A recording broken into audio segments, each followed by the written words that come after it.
Live, uncut, unedited. Tell the truth and shame the devil. I love being black.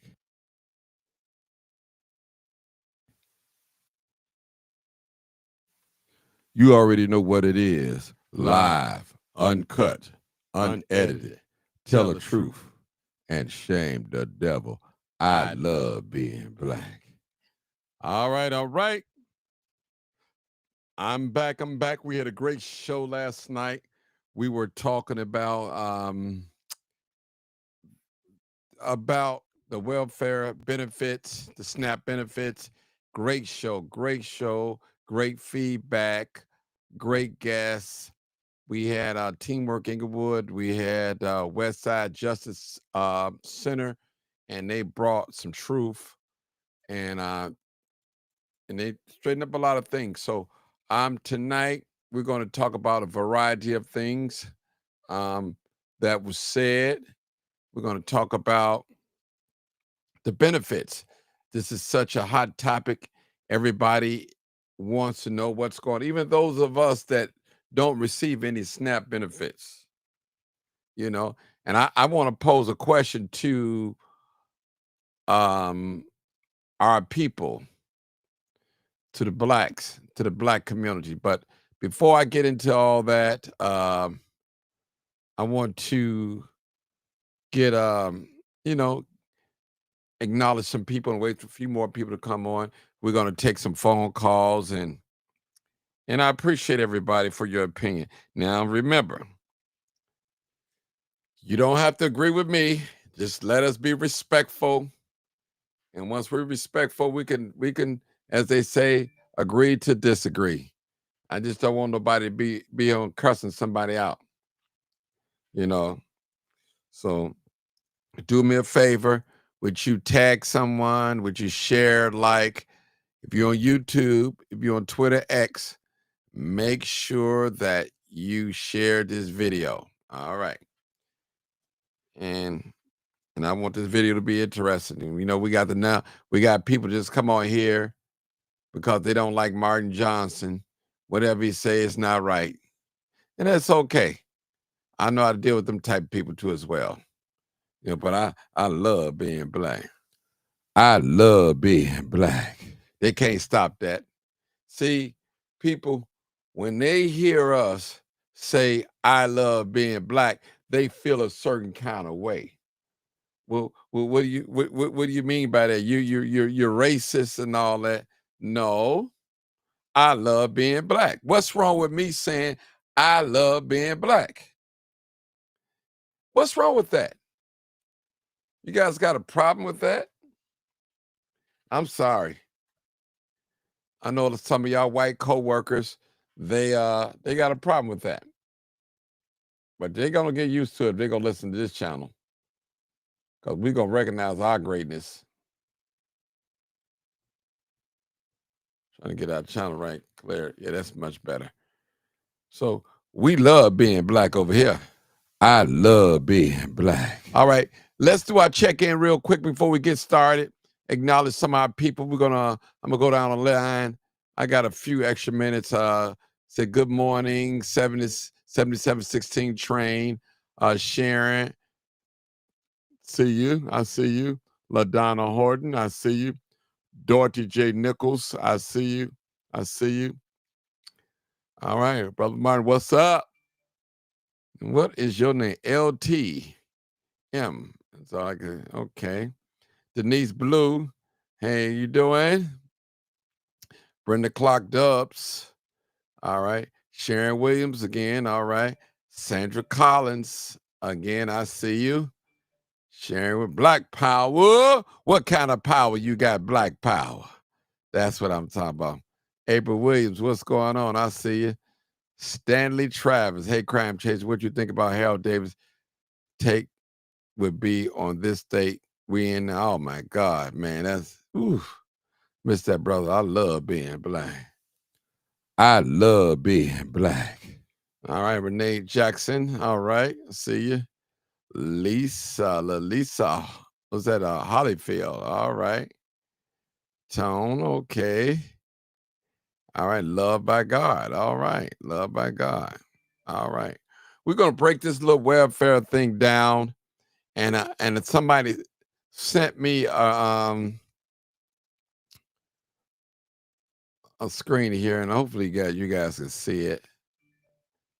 Maybe I could just blow it up a little bit, customize it. Let's see. I'm gonna put it on there, customize it. We want to all right. See it on the screen. I don't know if you guys can see it. Let's see. Maximize view.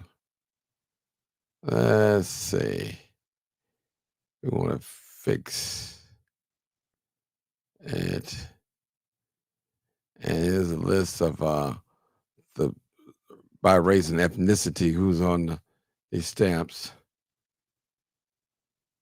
Okay, customize. All right. I want to get that image going. All right, come on in. Oh, here we go. Let's see. Let's see. All right, there we go. Let's see. There we go. We can do a little bit more. A little bit more. All right, that's the best I can get it right now. All right. All right, on that screen, you see what is on the screen. Total food stamps by ethnicity. All right. We got it up there. It's up there. I think I had a couple of people send it to me. All right. Hey, Jamal, what's going on? All right. He said, I'm your homie, brother mine. That's who I am. Okay, cool. I appreciate that. All right. Thomas Johnson, what's up, Mr. I love being black. That's right. I love being black. All right. Vince Miller, what's up, bro? Louis Ramsey, what's going on? Now, if you got a problem with us being black on here, this may not be the channel for you tonight.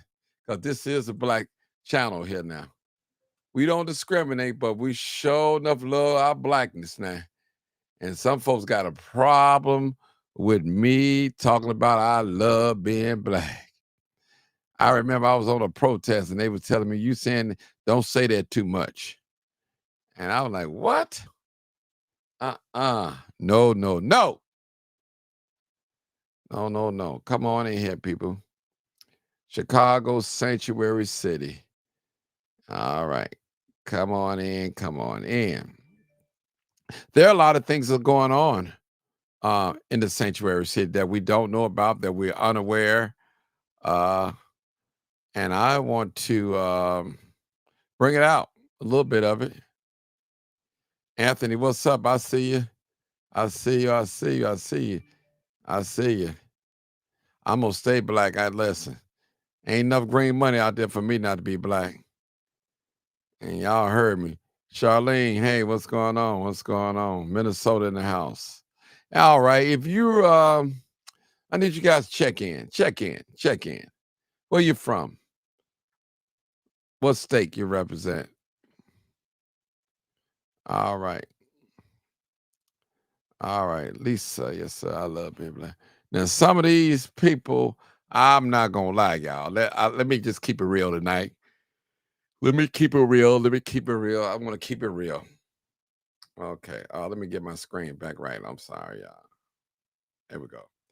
I want to keep it real tonight.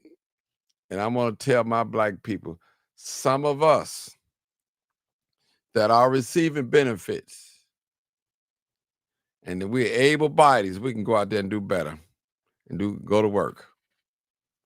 Now, there's a such thing that when we grow up, everybody say that we pimping the system and all that. Hey, I ain't mad at nobody for pimping the system, whatever. Do what you have to do.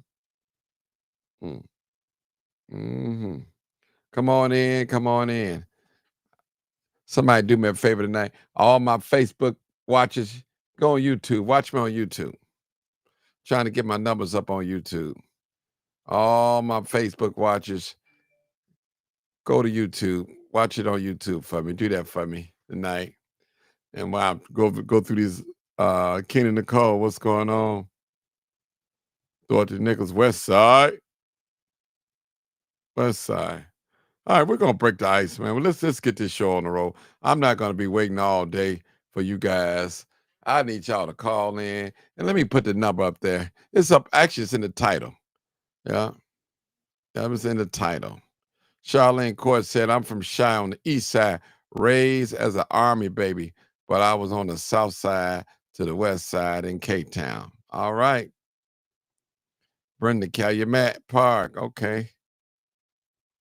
All right. Brother David McDonald. Hey, my brother. That brother right here, David McDonald. Y'all go follow that brother. That brother is doing great things in the community. He's all the way from another state, doing his thing. Doing his thing. I appreciate that, brother.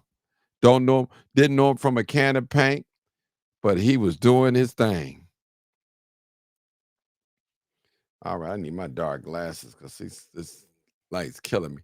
All right, we got a new caller. We got a caller. 3268. 3268. 3268. Are you there? Joined. There they go. There they are. 3268. Come on, 3268. What's going on, Martin? Mr. Roosevelt. Come on in, Mr. Roosevelt. What is it you got to say? I know it's going to be interesting. Sanctuary City. Come on, Roosevelt. Come on. Oh, we talking about the Sanctuary City. To me, you know my policy on it. I don't think Chicago should be no sanctuary city no matter what. Okay.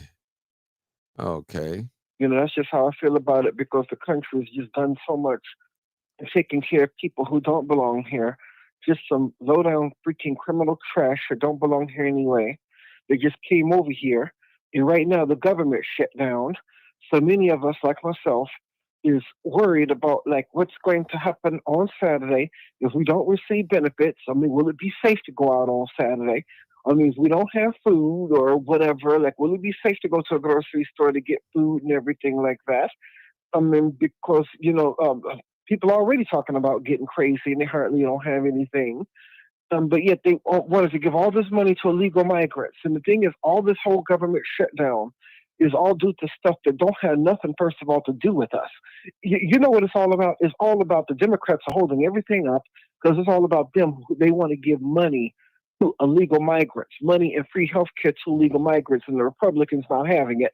So that's why they just shut the whole darn thing down because, you know, just a bunch of idiots who just can't compromise or whatever with each other. So meanwhile, the rest of us just get sucked in the vacuum. Roosevelt, I got somewhat bad news for you. I got some bad news.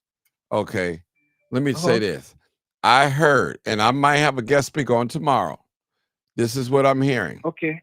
Those that they have arrested here in the city of Chicago, 60% of the arrests they are Americans, citizens. Okay. Now follow me. Listen to that. And not only that, what they're doing, this is what they're doing. When they capture the illegals or unauthorized immigrants, they're making them sign a paper, a waiver, and they're giving them $2,500 and deporting them the next day. Can you believe that, brother? Now, let me say it again. You're just supposed to just get rid of their behinds. That's what it is. Why are you giving them money? They giving them money going out the door. So what is that telling you, Roosevelt? And I know you listen, Roosevelt. They don't give a crap. It's a game being played on all of us, on both parties, on both sides, man. They're saying one thing, but they're doing another. So you paying people undocumented $2,500 if they sign on this line and you deporting them the next day. This is what they're doing. Hey, Roosevelt, I said the same thing when I heard it. I said, wow, unbelievable. So you paying people. Remember, they was voluntarily paying people to leave, but they capturing them now and giving them $2,500 and putting them on a plane and getting them out of here. Do that make sense? That's what I heard. I wish I could be from a foreign country and be put on a plane, being paid $2,500 just to get up out of here. I heard that from a reliable source. That's what I'm hearing. Now, you don't have to believe me. You don't have to believe nothing I say. But I heard it from a reliable source what they're doing. I believe you. They apprehending them, and if they sign this piece of paper, agree to leave, they're giving them $2,500. Ain't that something? But your black self, your white self, you don't have no link card, no SNAP benefits right now.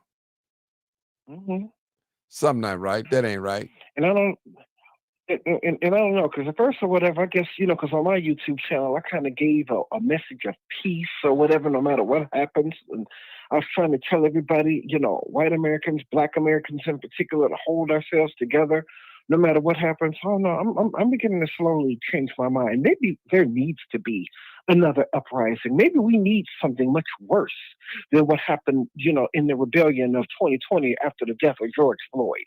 At this point, that's almost the way I'm beginning to feel. Well, I'm going to tell you. Maybe that's what it's going to take. You got black people right now that look like me and you, Roosevelt, but they don't believe the way we believe. They don't think the way we think. They can care. I've never seen so many people call themselves so nice and sweet to other people. And when they see a black person that's in need, they'll walk right past them. Some of you black people out here, you got family members that you wouldn't even dare to invite in your house. But you got unauthorized, undocumented immigrants in your house, living in your house, in your building. Make that make sense. And I just wish that somebody, if they're brave enough to do it, well, let's just say if they have the testicular fortitude to do it, to call in on your show people who could feel different than me or you, and answer one question. Why is it, like what you said, that you can have like a homeless family member that you wouldn't let in your house, or, you can see homeless people in downtown Chicago, but yet you walk right past them? And why is there so much compassion towards these people? And the worst part is, these same people who you're being compassionate about wouldn't care nothing about you and treat you like a complete dog if you came to their country. I just wish that, somebody could end up telling me that. But no one has ever given me a right answer. No one. Ooh. Okay, make that call again, Rosa. Rosa, say that again. Repeat it. We're calling them out. Come on, Rosa. Say it again. Well, say what I just said again? Yep. Oh, okay. I wish somebody could call the program that could me. Hey, don't be afraid, because I don't believe I'm about you. I know Martin is not. So we good people and everything over here. We might have our differences, but we still good people. So no need for you to be afraid. Somebody who would call in, and just a black person, especially white people. I'm not including them in this conversation, but it affects them too. But black people, who could have a disabled, or let's just say a family member or a homeless family member you wouldn't allow in your home. Yeah. Or even a person who you could see on the street, but just pass right by them. But you have so much love and so much compassion to this ignorant trash that don't even belong here. I wish somebody could answer that, because no one's ever given me a good answer. Never. And no one's ever given you a good answer either, Martin. That's probably why you want to know. Yeah. Oh, we got Renee on here, Roosevelt. Maybe Renee to call in. Renee Jackson. Yeah, she feels. Yes, I know she feels differently than me or you. Renee, call in. I'll let you talk. Call in, Renee. I think you got another caller too, Martin. Yeah, huh? I know. I got another caller. I think you got a new caller. Yeah, I know. I'll get it. Yeah. Yeah. Okay. Rep to Barbara. Come on, Rep. What's going on, Martin? What's going on, man? Hey, Get me Rep. off speakerphone, because you sound muffled. I'm sorry. You must be driving. You hear me? You hear me better now? Yes, sir. Yes, sir. Yes, sir. First of all, I want to apologize concerning uh, last night. Um, I just felt a certain type of way, and I'm gonna explain why. And try to do it in a short time that I can. Um, so I mean, it's a sad. First of all, it's sad to hear, and I believe your credible news, your credible witness. I know you won't put no information out there that's basically, what I'm saying, false. You know what I'm saying? I know you really take heed to it before you pretty much put it out there. Um, but the reason why I came on, first of all, the reason why I came on the way I came on last night, Martin, because one thing is holding us accountable. One thing that I believe is that we can never move forward if we can't figure out our issue. It's insane for us to sit up there and see what we're going through and continue to say that, or continue to speak as though everything is all right, or blame it on everybody else. It's just insane to do it.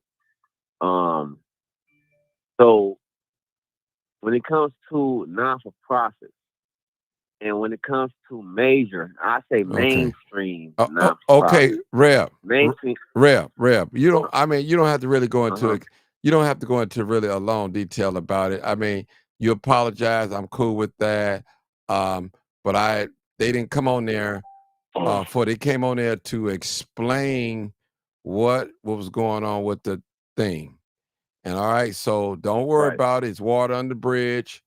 I'm not gonna worry about it. It's water under the bridge, and we can move on. And let's get All on right. this sanctuary city. You don't have to worry about it. You can move on. All right. Yeah. Okay. Cool. So Okay. within this sanctuary city, man, everything it's like you got teams out here of people who chose to jump on the side on what's better for selfishness. You know what I'm saying? And what I mean by that if it don't benefit themselves, they don't jump on the team. If it or they don't jump on the team. If it benefit everybody, they don't jump on the team. But if it's selfishness to the point where they could benefit themselves, they all for it. Uh, One thing that bothered me, yes, the sanctuary city bothered me. We should have got rid of sanctuary city. And I remember I went down there to City Hall. I to literally see how the come out would be concerning that sanctuary city thing. And to see the mayor and those that's lined up with him to try to make it look like we was okay with continuing to keep this sanctuary city to allow the migrants to receive all the benefits, to hear that they receiving $2,500 in order to move out of the state, where you got people who's here right now under shutdown that don't got nothing to eat. Is terrible. It just shows over and over again how they are playing games with us. It don't matter what party it is, and we steady basically condoning and depending on parties, whether it's Democrats or Republicans. It don't matter. The government, period. We're depending on them, and they're not doing anything for it. It's a shame to see no party has did anything for us. Look at our just our just look at our neighborhoods. Just look at our communities. Just look at South Shore. Just look at Inglewood. Just look at the violence and the war that's going on right now, dealing with the murders that's been going on with certain gang fashions or leaders of gangs. Nobody's doing anything about it. Nobody's caring about, what I'm saying, the young lady that got shot down on 76 and Vincennes. All that stuff is related to things, and all this, it's like violence can creep up anywhere, anytime that it wants. You know what I'm saying? And that's not the issue that people are depending on. People are complaining about the migrants. They complain about the migrant kids in the schools. They complain about a lot of things, and everybody know what's going on. They don't know that we all are suffering, but it's like everybody's still in their selfish ways within themselves, caring about themselves, and that ain't gonna get us nowhere. Now these migrants are around here. Like all of them ain't gonna leave, Martin. All of them ain't leaving.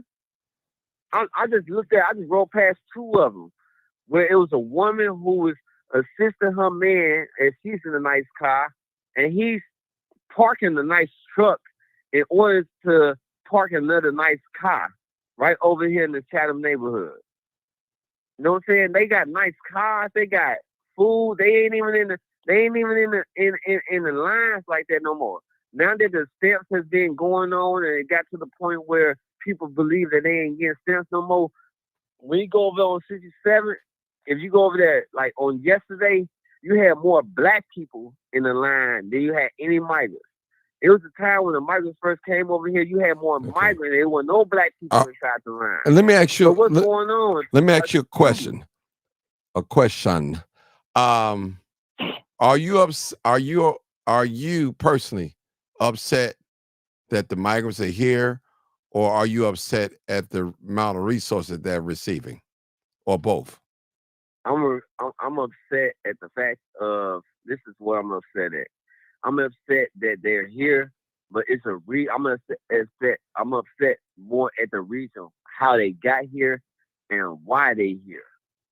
You understand what I'm saying? Like, yes, I'm upset that they here, but it's nothing that you could do about them being here because those that brought them here is the ones that's in control. But the reason why they got them here is totally upset because they could use us. They could put us on the shelf when they get ready want to. If they wanted to right now, they can sit up there and get rid of all of them and sit up there and put us back into the working field if they wanted to. They could fix this problem if they wanted to. I'm tired of them being in control. I'm tired of us not being able to be in control of our own lives. I'm tired of confusion. There's a lot of confusion going on. And black people don't know how to stick together. Black people don't know whether they should stand up. Black people don't know whether they should sit up there and agree with what's going on. Everybody, it's too many voices out here, Martin. It's too many voices that consider themselves as leaders.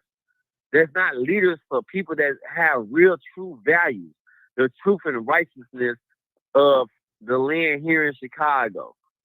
Everybody else that have the voices, they are the ones that sit up there and they manipulating, and the world's just freaking in Chicago going crazy. That's what I'm upset with.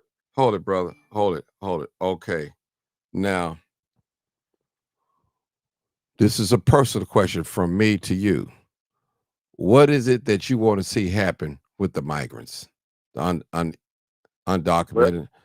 What I want to see. Yeah. What is it? I'm talking about you as an individual. Go ahead. What I want to see happen with the migrants. You know what I want to see what happened to the migrants, man. First of all, when they came over here, they should have never came over here with the privilege that they have to get the same benefits that we get. When they came over here, they should have been on a lower level than us. You got small businesses over here. You got business people over here who could have hired migrants. Maybe they should came over here and this country should have gave them a better plan. The migrants ain't the ones who sit up there and totally, they just promote it and propagate that the fact that they got export businesses. Black people got businesses too. They should have came over here and worked for us. We fair. We are fair people. We ain't never treated no white man wrong. We ain't never treated our own people wrong when it comes to business, and we ain't never treated nobody other culture that came from another country wrong when it came over here. I've given jobs and I paid fair when it comes to contracts and everything. When it comes to these migrants, I had no other choice because the migrants will do the job. So on a fairness, yeah, give them some jobs, but at the same time, don't give them all the jobs and make room. Don't make no room for us to have jobs. Not to the point you get to the point where you don't believe in your own people. Like I don't believe in total how would you say it? In total obsoleteness of not allowing people to come over here the right way and learn to make a living. Hold it. If you had an opportunity to blame someone for this crisis, who would you blame?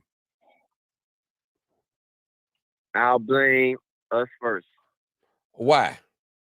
Because everybody feed off of the black people of America. Everybody feed off of Chicago. And the reason why I say that is that anytime they see any issues when it comes to violence, when it comes to murders, they feed off of that, and they sit up there and they make deposits based on that.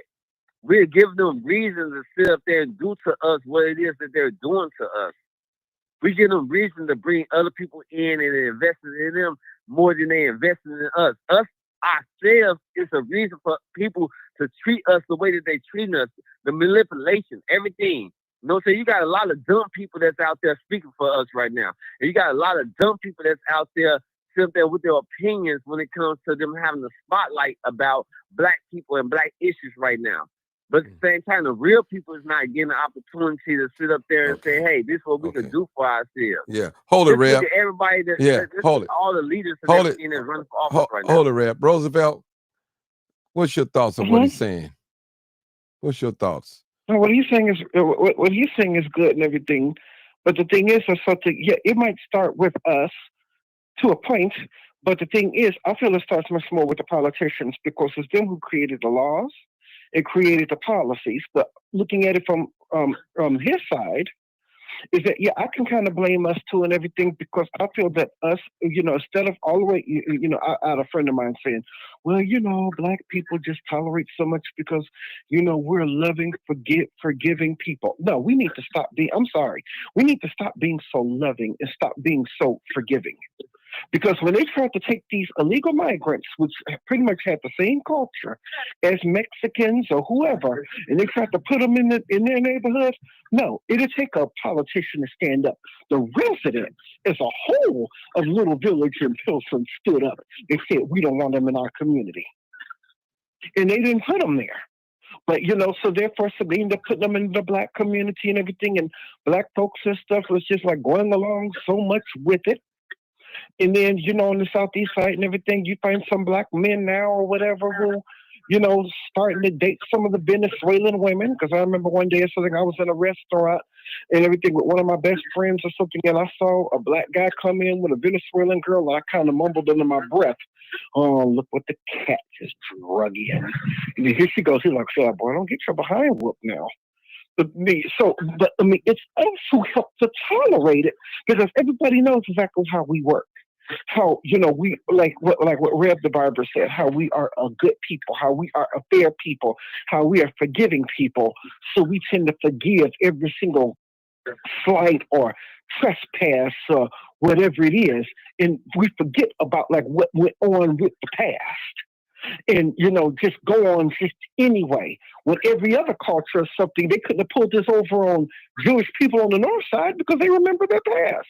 They couldn't pull this over in an affluent neighborhood because they know what would happen. They couldn't pull it over with people from Humboldt Park or Little Village because they know there. They put them in the black neighborhood because they know exactly how black people are going to work, that we don't stand up for each other, and we're not going to make any noise, and we're not going to complain. So, yeah, he's right. It is a little bit of our fault, too. But I blame first and foremost the politicians because they're the ones who did make the laws and everything and brought their behinds in here. Okay. And you know what? And I understand what Roosevelt's saying, okay. Martin. I understand what Roosevelt. Okay, hold it, brother. Listen, 872-299-0808, 872-299-0808. We need some people to call in, and preferably a migrant. Migrant can call in. I welcome a migrant. If you welcome to call in, I promise you, I'm not gonna cuss you out. I'm not even gonna hang up on you. I want to hear what you got to say, because I don't believe me personally, I don't believe that we should hold them accountable. I believe it's the politicians, really, because black people, we don't know what we want. One minute we want them, then another minute we don't want them. Here, first, when they first came here, a lot of us have mixed emotions. When the migrants first came here, the immigrants, the undocumented, unauthorized immigrants came here. I remember when they landed here and started the first bus when they came here, I was right there videoing. They was not welcome. But let me say this. When we found out the amount of resources that they were receiving, then that's when black people start turning their nose up and their backs up and say, hey, we want them gone. And we see, that's what I'm trying to say, people. Now we said we want them gone because of the resources. Now that they're picking them off, now we're saying they shouldn't be breaking up families. They shouldn't be doing that. What is it that we want, black people? Do we want them gone or do we want them to stay? So I've been wanting them gone. right. Martin, we want them. Martin, honestly, I believe that we want them gone. But you know what I think that's going on? You know, ISIS is coming and it's corporal punishment. There's no respect of person. And I'm not saying that they're not doing their job. And I'm not saying that they're doing their job wrong. I believe they're doing their job right. They're doing exactly what Trump has something to do. You know what I'm saying? What I believe is by the mess of, you got the Chicago flip red. You understand what I'm saying? Going against the Democratic motion. You know what I'm saying? That problem caused confusion, Martin. You know what I'm saying? Like people black people, one thing we got in common is we stick with our people. So you got a group of people in Chicago ready to go stick with the people, and you got a group of people who going to stick with Democratic movement. And that caused confusion. And by that causing confusion, I believe that don't nobody listen to us. Exactly as this what you said. You've been saying this a long time, Martin, in the beginning. When you had the first person come on your show and act like they didn't know what they wanted. Act like they was opposite to what it is that black folks was asking for anyway. You know what I'm saying? You let them know that we act like we don't what we want. And that's true, man. We so messed up and confused out here because we got too many voices out here, bro. We got, man, everybody that's out here that's a leader for us ain't no damn leader for us. They don't speak for me. They don't speak for the people. They don't speak for my community. Martin, I got a community around behind me. Whether believe people see it or not, they had to come. I promise you, if they come to me and they come to my community, I take them on one corner and walk them to another corner, and all my people will be behind me. All my people behind me believe in it's right for you not to do wrong in what they're doing to these migrant people. And at the same time, brother, Reb, hold it for a second, Reverend Barbara. Now, you didn't hear nobody complaining when Obama did the same thing. Mm-hmm. Nobody was complaining about the breaking up families. And see, I'm gonna tell you, because it's a black person, they're willing to let it slide. That's why. I'm gonna tell you. But not for so-called white Republican, everybody got an issue. Right. Because they consider him black. This race thing is terrible. This race thing is not. It's so terrible that it takes you to be a certain color, a brown color. Let me tell you how much the white man played with this. They ain't go get white men to sit up there and come and take over the country in the way that they wanted to take the country if they really could. They went and got brown-skinned people that look a little bit like us, but more paler than us. People that don't know nothing about our country. These people, they don't even speak our language. That's what they use in the middle in order to get us to fight the way we fight right now. We are the most terrible people on the earth right now. We went from being the most incredible people of being black through COVID to being the most terrible people on earth right now within 2 or 3 years. All because they know how to play the game. All because we fall into the suggestion of what it is that they're going to do anyway. That's a terrible thing. Now, I don't believe that you should, like as a godly person, as a man of God, I don't believe that you should treat people wrong. I don't believe that you should be homeless. I believe you should feed people. I believe in the things that's righteousness concerning people and human beings. But you don't take no human being and use them as bait to sit up there and get your point across politically. You know, I had somebody tell me today, this is how black people think. This is why they able to play the game with us. I had a man tell me today that he didn't care about the value of his people because politics is politics. And the way that some people play politics around here, you got some guys who two black people running for office, or one man that sit up there and go pick up the signs of another black man instead of giving a fair chance for people to choose who's the best valuable candidate in office. The politics game, you got black people who are talk behind the back of another black man who's running for office, and at the same time, instead of sticking with them or getting behind them if they lose, and just hold accountability and saying, hey, I'm a man, I lost, and getting behind their brother and saying, hey, you the better man. But at the same time, they'll sit up there and backbite. They'll sit up there and sugarcoat. You got one man fighting, say, I'm a friend of a certain man, and at the same time, they got the petitions of another man out there that they ain't friends with, thought about they doing them a favor. Look at the fakeness of black people. Look at the fakeness of us. Now, all of us on the phone, I don't say Roosevelt, yourself, or myself as these kind of people. But you got a lot of men out here that look just like us, in the same color skin that we is, that playing that game with life. And it's making us look bad. White people are smart too, man. Look, if we was black and white people was treating us, it was acting how we was acting, we would sit up there, we would disrespect them and do what we want to do too anyway. For real. We would. All right. Because we see the game in it. Hold it, brother. You preaching tonight. I need some more callers. 872-299-0808. 872-297-6389. I definitely need some more callers about this subject because a lot of blacks are on the fence with this.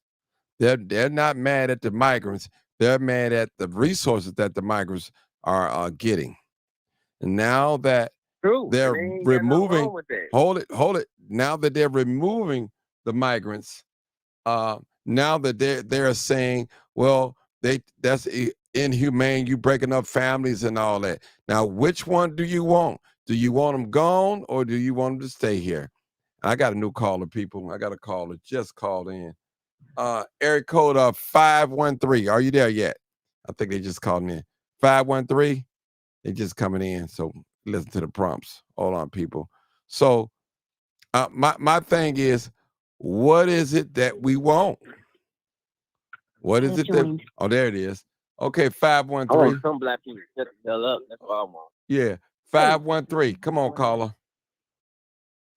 Hey, Brother Martin, how you doing tonight? Can you hear me? Yeah, loud and clear. Yes.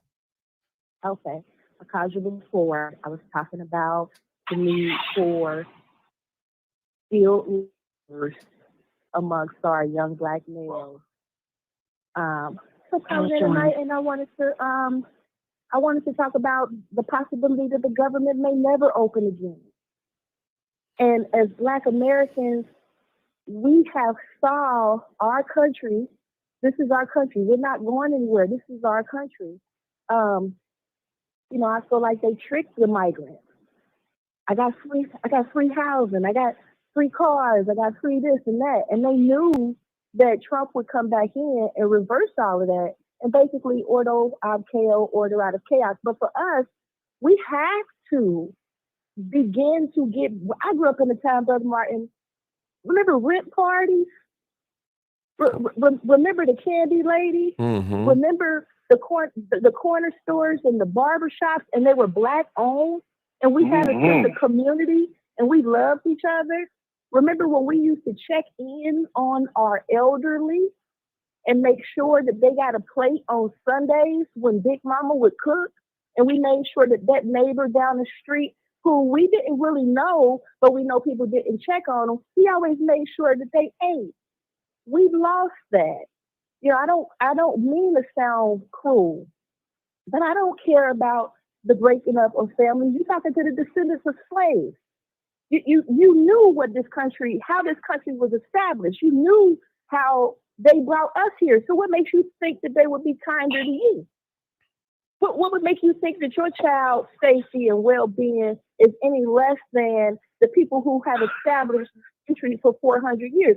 Even during the crack epidemic, they was taking kids and trafficking them through child protective services. We still have that issue.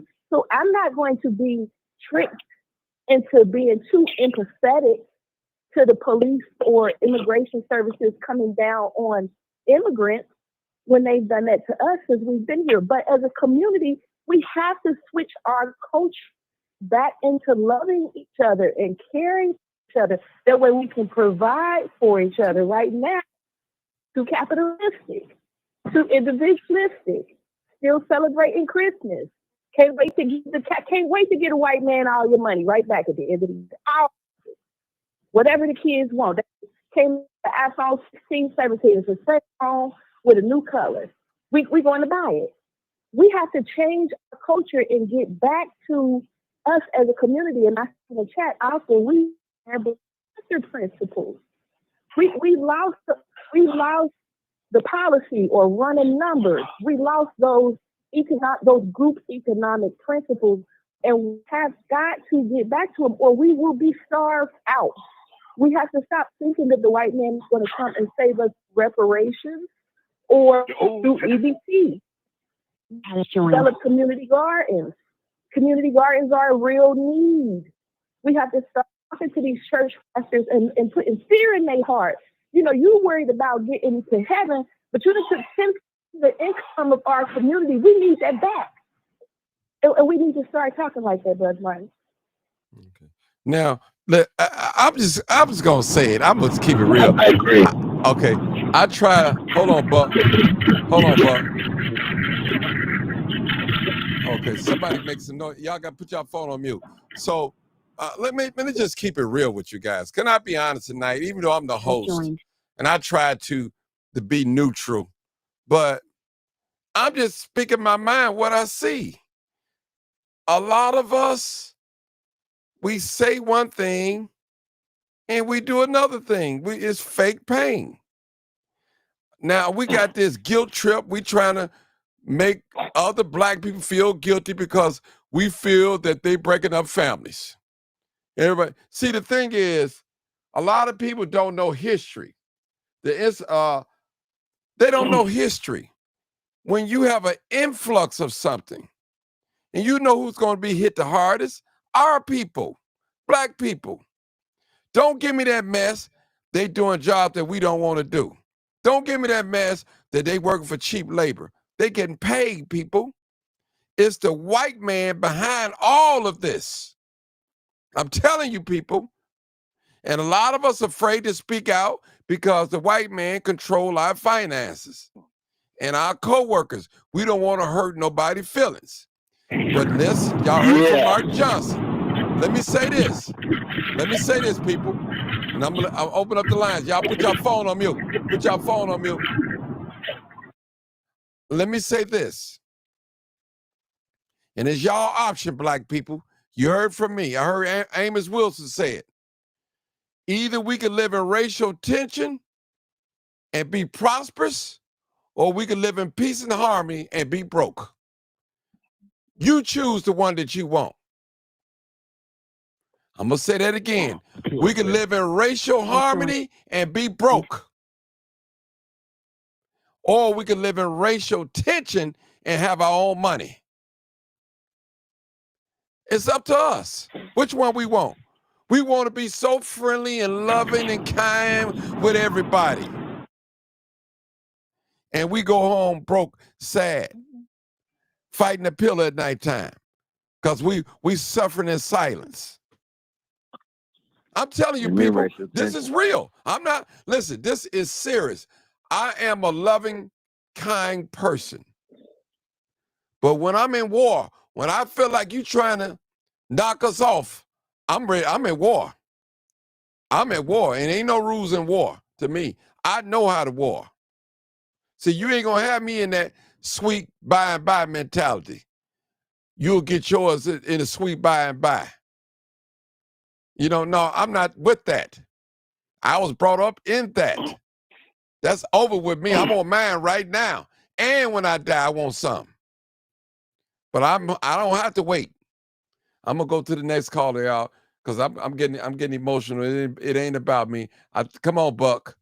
6650. I think that's you. Come on, Buck. Good morning. Good morning.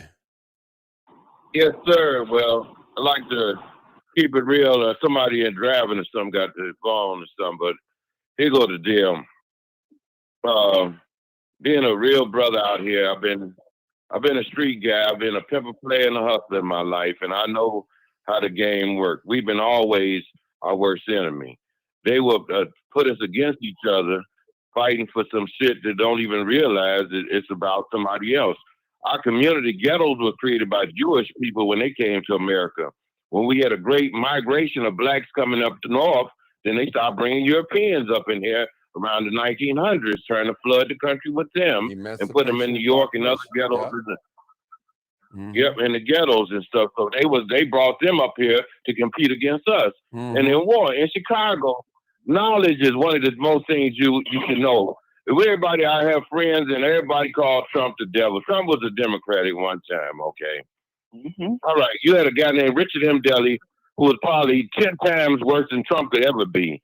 He controlled everything. You couldn't get nothing to do. You couldn't get a job on the police department, fire department. You couldn't live anywhere unless them people got something to do with it. Daley and his cohorts. So we was always under control in Chicago. The ministers that he had under control on the south and west side, he wouldn't let them do or say nothing unless they went along with his program. And today, even our black people today don't know our history as being slaves. The word MF or motherfucker came from breeding us with children, black men having sex with their mother and sisters and aunts and breeding us. That's how sick they are. We have a morally different sculpture where we treat people. They embrace these people, but I just seen them when they came out here last couple of years. They was on the 119th Street at the same by the Jewel parking lot over there begging for money. That one day, the next day, the day after of it. Then they tried to put them on the 115th in the Halsey where the Jewel used to be at, try to put a house in there because people fought against that. See, the more we let our politicians and reverends and the preachers tell us, even when somebody gets killed, we allow somebody to calm us down because the only way you're going to get something to change is you keep begging white folks to be better to us. They ain't never going to happen. All we is entertainment for them, something to make them laugh, somebody to keep them watching sports, something to keep them disinterested about their life because they control everything. So we don't have no power. All we do is give them a distraction from reality when they know they own everything. If they want a black woman, they can get her. But you see a lot of our athletes and entertainers are the self-hatred they live in because they never marry black women. We divide ourselves even in our households because you see the generation right now, everybody black and white on television. They don't even show commercials with black couples. They got a black man with a white woman or a white man with a black woman. They don't want or some gay people. They don't want us to be together. We only can't get together. The church is obsolete because all they talking about money. They don't care nothing about these young people. So the thing is, we can't worry about these people. A lot of people worried about them. They distraction because a lot of times the Brandon Johnson, who's a failed school teacher who got fired after 4 years of teaching school, is out here telling us that this is good, and somebody asked him they was aliens, and he tried to refer to Star Trek like a joke or something. He playing with our lives like he playing ping pong out here. People don't see the severity of his actions. Yeah. Okay, I got a lot of people online waiting to talk, man. So I'm okay, sorry. Well, I'm just gonna say it ain't as bad as what I mean. It ain't just it's our problem, but we got to come together because there ain't no solution worrying about a white man or these people because they coming to get what they can get. They ain't give a damn about us. So we don't get together and try to yes, sir. work together as a group. Right. We ain't never gonna get nothing if we sit there and wait on the white man to give it to us. We don't go out here and take it. It's a wrap like aluminum foil. So the next person to step up. I'm gonna step. Old timer, come on, old timer, you're next. You always talk to get together. Don't nobody listen to get together. Though. I don't know why. Your name ain't old timer. Your name is not old timer, sir.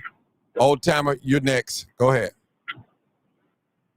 Well, yes, sir. I mean, I hear the brother talking, and he's talking right. You have to get out there and a whole lot of divide that we have.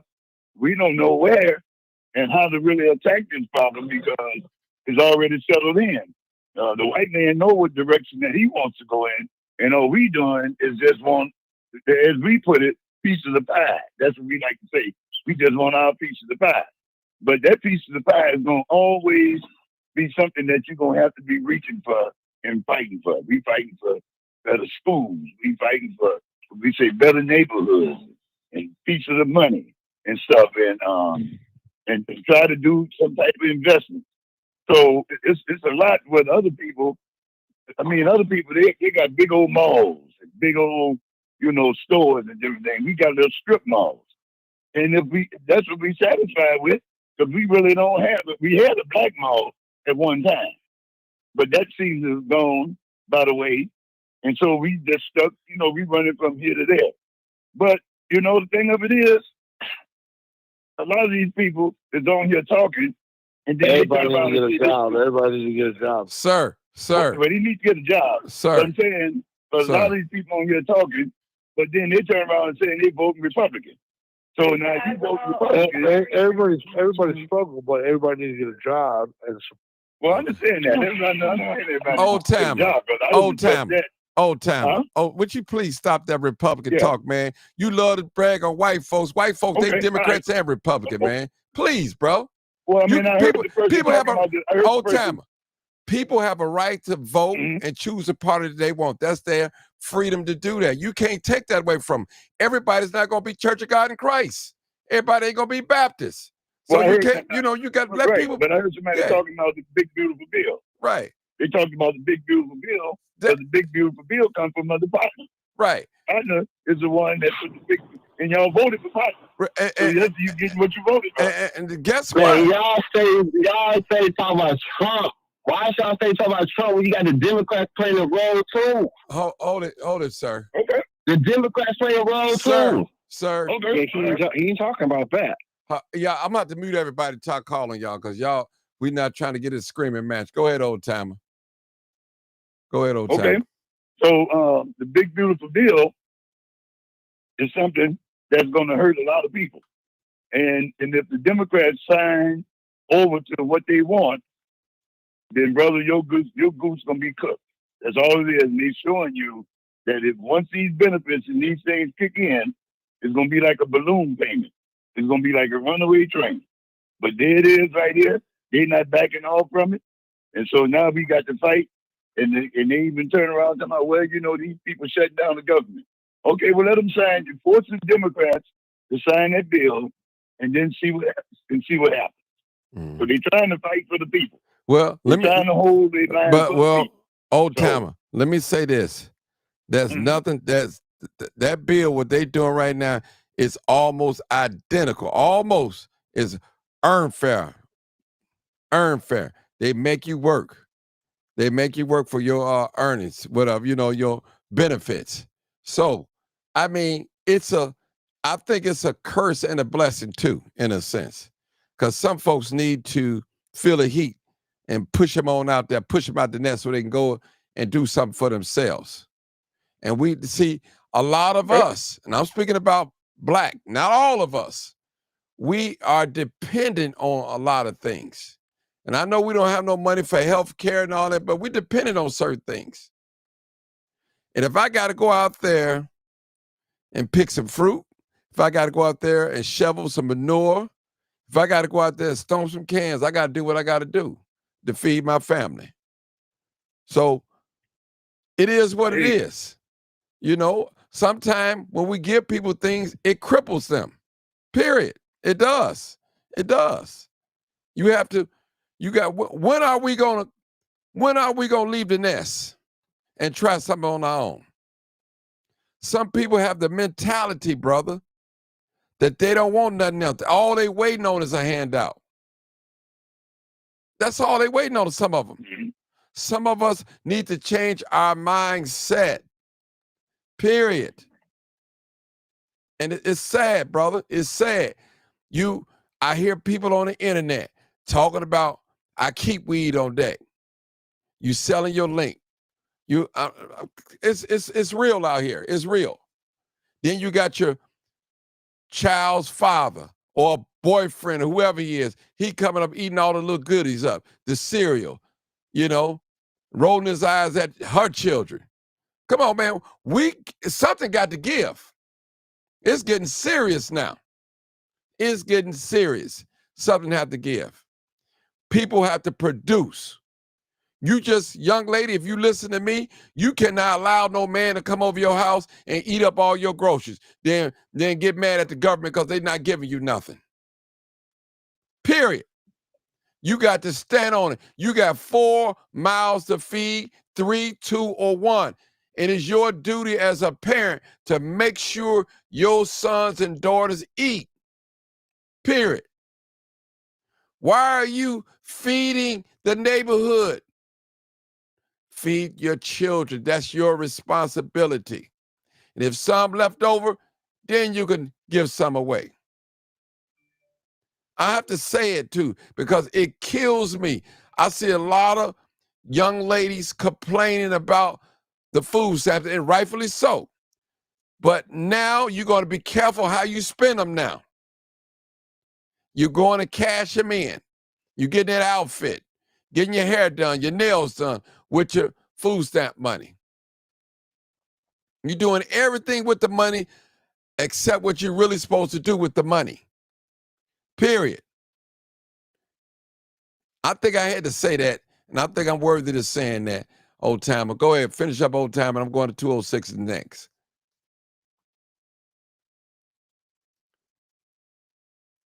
(206) Go ahead, old timer. Go ahead, old timer. 206. Go ahead. I'm listening. Okay, come on, No, 206. go ahead on. I'm listening. I'm gonna listen. Go ahead. Come on, 206. Hey y'all. Martin, everybody, greetings to y'all. Old timer, you done? You sure? Sound like you were stammering about to say something. Okay, I guess he's done. Can I be heard? Yes, sir. Okay. Great show. 3 things. I'm good. I'm listening. Thanks. Okay, brother. 3 things. Number 1, I don't want none of the immigrants here, period. I don't want none of them here. No illegal immigrants. I don't care if I don't let them in here. Hey, y'all, background noise, please. Mute your line if you're not talking. I don't want none of the immigrants here. And I think the legal immigration should be checked, because we got a lot of worthless dirtbags that come here legally that don't even need to be here. That's number 1. Number 2 out of 3 is they shouldn't get a dime. I wouldn't get them a penny. I wouldn't give them nothing except a one-way ticket to whatever hellhole they came from, because that's where they belong. They come from hellholes of their own making. If they don't like it, do what black folks did in the first civil rights movement in Reconstruction. Do what black folks did in the 60s and 70s. Don't come over here and live off of our sacrifice. Go back to where you came from and build your damn country. Third and final point, I don't love what everybody, some of y'all are. Some I'm hearing some stuff I don't quite understand, but the third and final point, I don't want to hear a damn thing about separating families. I don't want to hear none of that, and I don't care about their families. The reason that I don't care is everybody on this line, everybody's listening to my voice. You can go to any state or federal prison, and you can count all the black women incarcerated and the black men incarcerated, and many of them, I love being black. They have children. They got arrested. They couldn't pay bail. They stayed in jail until their case was adjudicated. They were found guilty. They were sentenced. And that's the last time they're seeing their family. And I don't see not one MF in the street protesting the separation of black families, when a lot of those people were either overcharged or weren't guilty in the first place. So I don't give a damn about no Mexican, no Venezuelan, no Ukrainian, no Somali, no Croatian, no Honduran, no Chinese that gets their family separated. They didn't want to separate their damn family. Stay your stupid ass at home. I'll mute my line. Okay. You go, boy. Yeah, okay. We go to the next caller. Damn. Okay, 1505. 1505. Last 4 digits. 1505. Come on, caller. 1505. Are you there? Now I'll go past. Come on, Bill. Yeah. Hey, Bill. Hey, everybody. Hey, Rose Up. First of all, regardless if they send all of them back, every last single one of them, black people need to open their eyes and see we got the same problem, a big problem, regardless. Them being here is not going to help us in any manner at all. It's just going to take away from them. Now, your question in the beginning, Martin, was how empathetic we were I'm in in the my beginning. You missed your Who turn. is this person that keep interrupting? Y'all, hold it, Bill. I called her. Is that 1505? Oh, that's anonymous caller. I'm sorry. I'm sorry. I didn't know if I missed my turn. No, you didn't miss your turn. You're anonymous, so you got to wait. Apologize. You got to wait. You got to wait. You're anonymous anyway. You got to wait. You next. Go ahead, Bill. Anyway, I think in the beginning, we were black people were empathetic when the first buses came and they were outside and had to go in the police station. We didn't have an idea it was going to be an influx, including myself. But once I saw what the game really was, I had a change of heart. And no matter how we look at it, like Dr. Claude Anderson said, an influx of immigrants, I don't care who they came from, even if they came legally, it's going to affect us and put us at the bottom. The thing of it is, these people are here illegally. They just came in. I don't care if the government opened the borders. The laws say they were here illegally.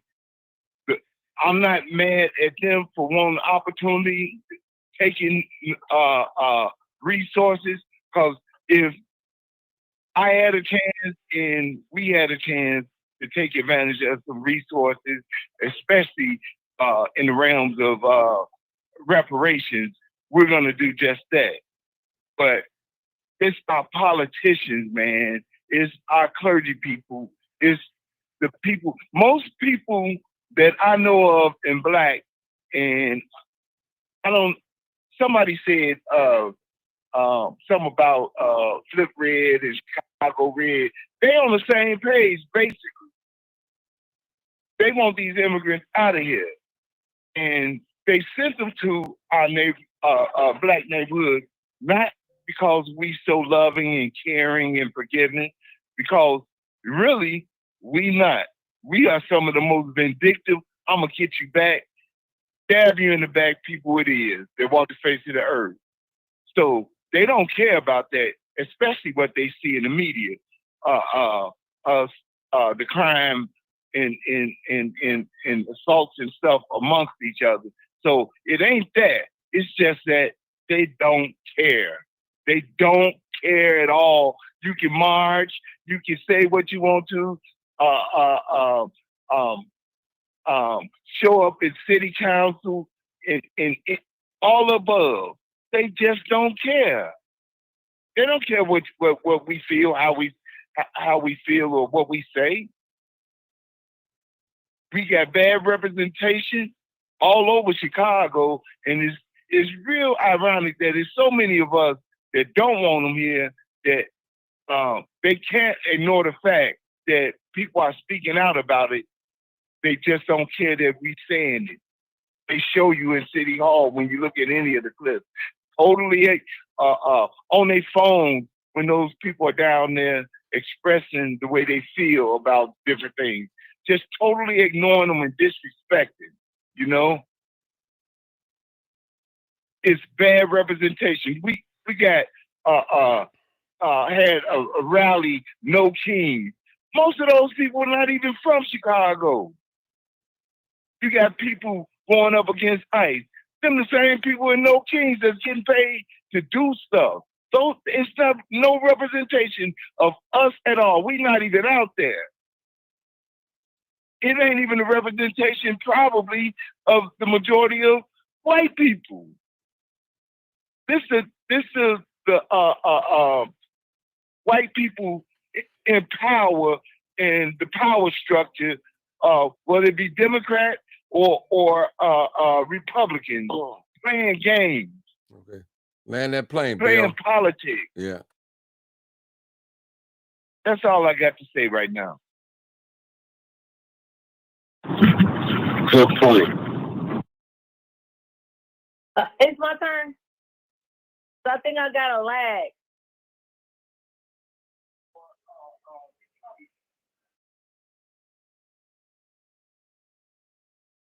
Dang, I think I got a lag.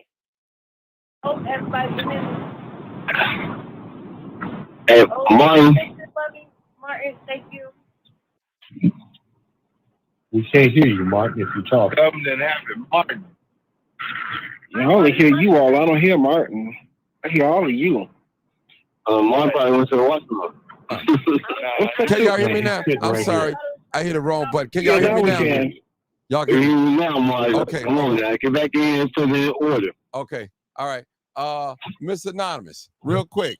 Turn down your Facebook, turn down your YouTube, whatever you're listening to. Turn it off. I see it. I turned it off. Okay. Now, what is your name? Chicago. Don't, I'm not going to play this game with you now. What is your name? I'm Chicago. I'm tired.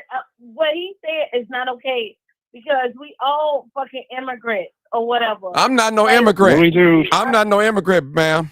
I'm not an immigrant. I'm not an Well, I'm immigrant. not either. So I don't know where you we get had that no from. I'm an American. over them bringing us I'm over American. I listen. This is the only country I ever lived different. in. I'm being honest with you.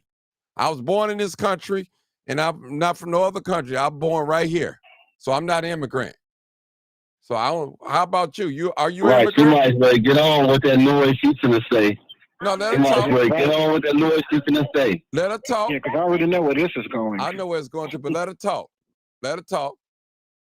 Please, Martin, don't. We don't want to hear that. That's his phone with the static. We don't want to hear that, Give me bro. no, y'all. I'm the host. Let her talk. Come on now, young lady, because I know who this is, though. And that's all I'm saying is we all human. Not even saying that. But my point is, I knew it was a lag. Keep talking. We hear you. The thing he was saying is not kosher. Like, it's not cool. Okay. He who? Okay. Okay. Tell us. What's your point? Hold it. Y'all, please. You see Let- that? That's what's messing this stuff hold up. it. Hold it, y'all, please. I'm finna ask you. Tell me what you heard that you don't agree with. Are you talking to the guy or me? I'm talking to you, young lady. Thank you. And I apologize from last time. But what I'm trying to say is, what he's saying is like, it's the immigrants, the migrants, the people who shouldn't be here, the illegal aliens, or whatever you may call it. The problem is, who said it was okay for them to come here the way they did? Who was okay with doing what they did with them? Perfect example. Let's not go with the migrants because, as the mayor of Chicago say, they called us slaves. They called them illegal aliens. I don't give a fuck what you call me. You can call me a bitch. Ma'am, hold not it. Anonymous. Can you talk without cursing? I can't. Okay, because do me a favor. it's Do crazy. that. Hold on. I'm gonna I'm ask you sorry. what. Hold it. I'm gonna ask you what you asked me last time. Lag. I'm sorry. It's no, a lag. Don't be mad at me. It's not lagging. You know, you gotta listen. Have you been drinking? Yeah. Uh-oh. See, that's the problem. That's the problem. Why are you even here, dude? Man, we ain't feeling this chat, man. Come on, man. Come on, man. Hey, y'all. Don't build her up. You only let her down. Let her talk. And I apologize when I came on here. Let her Sorry, talk. Martin. Let her talk. We good. Sorry, Martin. No problem. Come on, speak your mind. Come on, let's get it all out. People like that, why we in the You situation we should in. have asked me what I was drinking. Don't ask me if I'm drinking and don't ask what I'm drinking. I don't care less what you're drinking. I just want to know who I'm talking Man, to. nobody care about. Listen, y'all. See, Listen. that man is the problem. Listen. I'm sorry, Listen. the problem. You are a problem, sir. Go on mute, nigga. Sorry. I see- curse. I call him the N-word. See now It's with the now A. you want us to talk good about some immigrants, but you on here calling us niggas. Amen. Exactly. Thank you. Thank you for getting my point. And that's my point. Okay. Who gave these immigrants all these opportunities? Who gave these immigrants all this money, all this grace, all these things that all of us Americans, African Americans, have been here, have never been given that opportunity? Are you African American? Y'all let me get Hold it. Are you African American?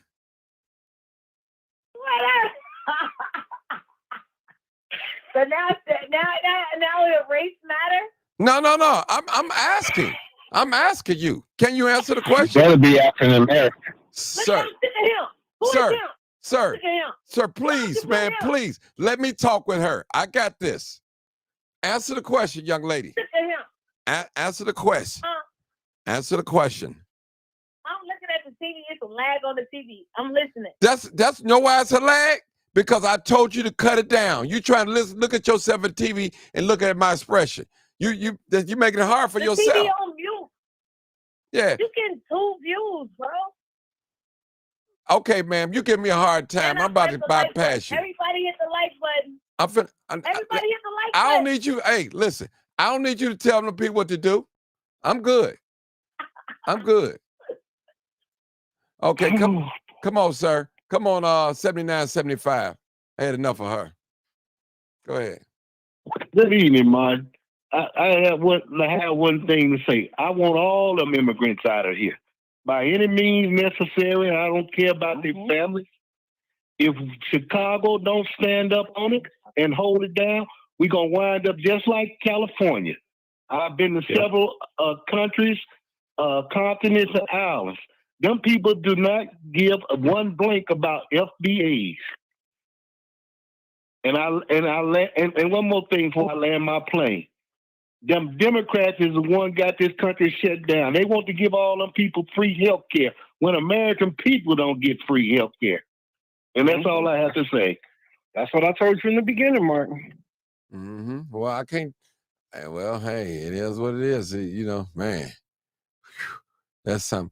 Let me go to. Well, Martin, you got 3 more years of this man that's in charge. Yes. And so now he went on record yesterday, and he said that he's gonna drug test people for their benefits.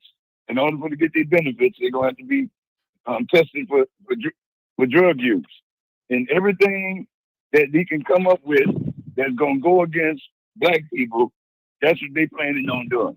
So you got 3 full years of Trumpism, and when they get done working their magic, brother, you ain't gonna have nothing but the bottom of the bottom.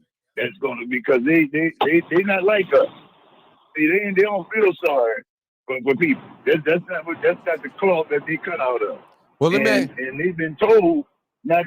Huh? Well, I want to ask you a question. We feel sorry for people, and we on the bottom already. They ain't never stopped whipping on us. How is it? Let me ask you a question. How is immigration helping black people? I want to ask you that question. It's not. Tell me, how is immigration in this illegal immigration helping black people in this country? How are we benefiting? Somebody answer that question for me. Come on, starting with you, old man. Old time. You tell me that. Okay. The United States has always been an immigrant country from day one. It's always been. Okay, and it's going to continue to be. But the fact is that when they had blacks that were slaves, the slaves we fought against slaves. Okay, so that's how because we don't want to be slaves. All right, so therefore, now, when they formed that country of Liberia, that was bought with United States money for all the blacks that wanted to be free from slavery. You can go back to the country of Liberia, and they can start that country. Okay. A bunch of us chose to stay here. Old timer. Answer my question. How is it, or how are we blacks benefiting from immigration, illegal immigration in this country? I'm talking about blacks. I ain't talking about white folks. I'm talking about black people. How are we benefiting from them being here? Well, they got their jobs and we got our jobs. Again, how are we benefiting with the illegal immigrants being here? Blacks. I'm talking about blacks. How are we benefiting? Benefiting. Well, you benefiting by them forcing you to go and get a job. I mean, if you know somebody else if you know somebody else gonna be taking your job, then that's gonna cause you to get up and go to work to beat that person there. Them people working. Man, I know you got to know this. I know you got to know this, Martin. When Firestone and good B.F. Goodrich and all these places had tire changing people, hardly any of them was ever white people. But when they left off with the white people that was working there changing tires, they went to like some Asian people, the Asian people, and then after that, they went to the Hispanics, and it's just, the Hispanics know they don't have to argue with the Hispanics. The Hispanics, okay, come in, old timer. I'm just telling you the facts. No, come on, old timer, stop it, old timer. Right, you're not answering the question. Okay, I'm asking you. I am answering the question. How are black people benefiting? You tell me about some Asian people. You tell me how we benefiting. That's what I want to know. Well, what I'm telling you that they're gonna force you to get up and go to work unless they're gonna take your job from you. So you got the inside track, but if you allow them to beat you to the punch, they're gonna get the job and you're not gonna get the job. You got to show up, you got to be there, and you got to be there on time. You got to be there ahead of time. Let me tell you something. I'm gonna tell you. Let me just give you this right here. When I was working, I had it so good. I didn't have to be to work until 7 o'clock. And you know what time I got there? I got there at 6:58, almost religiously every morning. But you know what? Them other people, they was there at 6:30 drinking coffee. They was there at 6:25. Reggie I was the last one to come into the morning meetings almost every day. When I was on the fire department, they said we're gonna meet downstairs at 5:30. Okay, well, I'm just trying to show you. I'm just trying to show you something. Okay, when 5:30 came. Old timer. Let me say this right here. I can't take it no more, man. I'm trying to take it, bro. I can't take it. I'm only trying to tell you. I'm only trying to tell you. I couldn't take it no more 10 minutes ago. Old timer. Let me tell you. Have you ever listened to yourself? Go back to the program and listen when you get off live. Have you ever listened to yourself? No. I need you to go back and listen to one of these programs when you be talking, so you can hear how you sound. Because you never say nothing good about black people anyway. You have nothing good to say about black people. Nothing. Absolutely nothing. There you go. Now come on now, preacher. You know I'm not lying on you now. You always speak well of others. You just gave him how he asked you how it would benefit black people, and you gave him 8 scenarios of how them being here is going to benefit them and other migrants or immigrants. But not how it benefits us. It's an open market, man. It's an open market. I told you that the people wanted us out of the country. That's why they formed the nation of Liberia. We chose to stay here. They never have favored us, and they never will favor us. We here on so we just supposed to leave. Well, far as they're concerned, yeah. As they concerned, no. Look, you go again. You saying what they concerned. What about our feelings? What about what we want? We ain't got to tell the truth and shame the devil. We do have a right. We do have a feeling. I don't want to go to Liberia. You telling me how they feel. How they feel. So however they feel is what we supposed to align with. How many times have people That's the problem right now. How many times have people told black people, go back to your country? We don't want you here. How many times have you seen that? I am in my country. I am in my country. And if you believe the lie, that the white man had told you that we wasn't here, we was here when he got here. We were the Indians. No, brother. Okay. Not all of us. Not all of us came from the proof in the pudding. Yes, it is. Look at all the Caribbean areas. Look at Cuba. All black people was dropped off from Africa. No. Black people was dropped Old off. timer. Old timer. Not true. Old time. Not true. I'm gonna not true. Listen, go ahead. Not true. Old time. The Moors had conquered Spain before they even came. The Spanish came over here. So what happened? Black people were here. Some came from Africa. Bro, the only place we gonna you gotta wake up, brother man. Yeah. The only way we gonna see dominance. No, don't say that. Don't say that, man. It's the only place we you never let me finish. The only place we gonna see dominance is when we go back to Africa. That's the only place we gonna see. It's black people over there that ain't dominating. Old timer. There's black people over there that's running over here. Bill. Evidently, he don't believe that we was here first, though. So he believed that we was brought here. That goes to show you his level of history of understanding. We didn't start in this country in 1619. Come on now, bro. You need to read. Let the record speak. James Brown. It's listen. Listen, old timer. All you gotta do is study a little bit and quit listening to the white man. He put it in the book so you can read it. No, okay. All right. We before Columbus, brother. Too much though, so he ain't gonna read nothing. Yeah. Okay. We got a few people. Let me go. Hey, Buck, hold on. Let me go to Marcus because Marcus just called. Let me go to Mark, then I'll go back to Buck. Come on, Marcus. Hey, Marcus. I think it's Marcus. Yeah, go ahead. Marcus, go ahead. Yeah. I agree that we were here first. We came here. We were already here. Thank you. And they want to paint this illusion. Tell the truth. But some of us and shame the devil. Too. But we were already here. We built this country. This is our country. Mm-hmm. If anybody, we are the natives. And they put these other people in front of us saying that they're the Indians.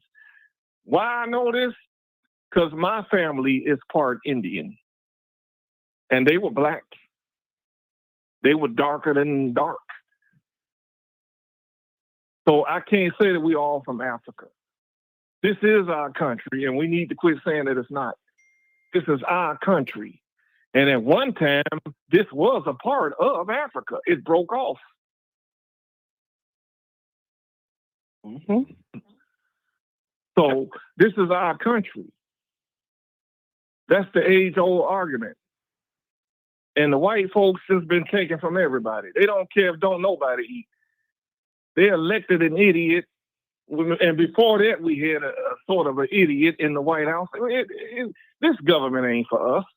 It never has been for us. They're attacking us. Tell the All truth stuff they doing, and shame us, the but devil. They're going to ruin themselves. They're going to kill off themselves trying to kill us off. Because we God's people. We are a peaceful people. We were made violent. That's my opinion. I don't know about nobody else. Okay, now Buck. And it's fact. Okay, Buck. Now, brother, let me ask you a question. Go ahead, was that information that you know? Is that documented? Is that documented information? What you just said? Because I don't see that nowhere in all my studies. But where did you get that knowledge from? Marcus. We the first people here. Well. Bill, right? Old timer. That's old timer. Old timer. Yeah, I just want to know. Before old the timer. Okay, old timer. You believe in God? You believe in God? Yes. Do you believe that God can speak to you through the Bible and through reading and through signs? It's there in our face. Drive through Illinois. Pyramids. Look at the structures that they covered up. Mm-hmm. It's in our face. In America, this I don't care about what the white man right now. America is the new Babylon. Babylon is falling. The whites are falling, and they're running, and they're trying to stop it. But I will say this: they didn't learn. They didn't take note from what happened to Pharaoh. Pharaoh tried to box with God, and what happened to him? He got knocked down.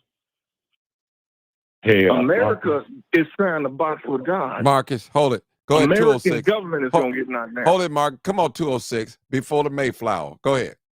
No, that too. But to old timer, you asked. First of all, Martin's been asking us questions, and almost none of us has answered any of the questions on this show tonight. And that's something that's noteworthy, because that tendency to not stay disciplined and on point and on the plan is part of the reason why we're losing that same mentality. Second thing, old timer asked a good question about documentation about Africans in America. Now, Marcus, no offense to you, I have no faith in that Pharaoh and that Bible. I don't know. I've read the Bible, went to Catholic school. I place no faith in that at all. But I will say this, Brother David, Dr. David, old timer, this is for you. Pay attention, get a pen and paper, and anyone else who's interested in the subject. Dr. David Imhotep, and that's D-A-V-I-D, last name I-M-H-O-T-E-P. He's a PhD. He's passed away recently. Dr. David Imhotep wrote a book called The First Americans Were Africans.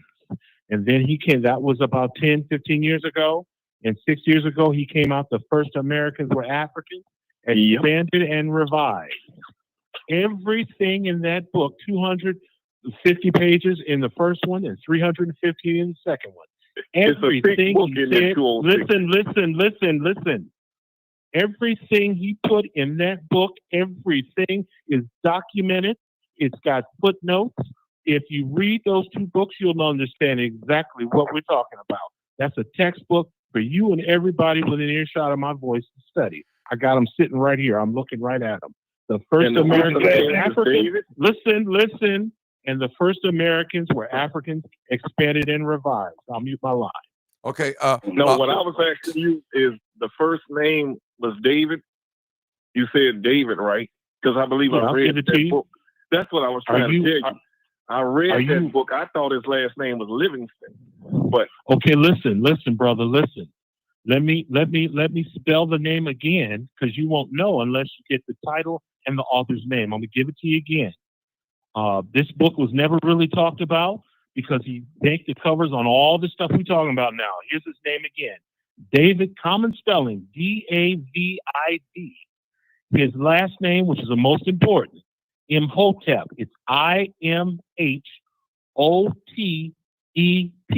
He's a PhD, and he's the author of that book. That's for you, old timer. Anyone else who's interested? What you say, old timer?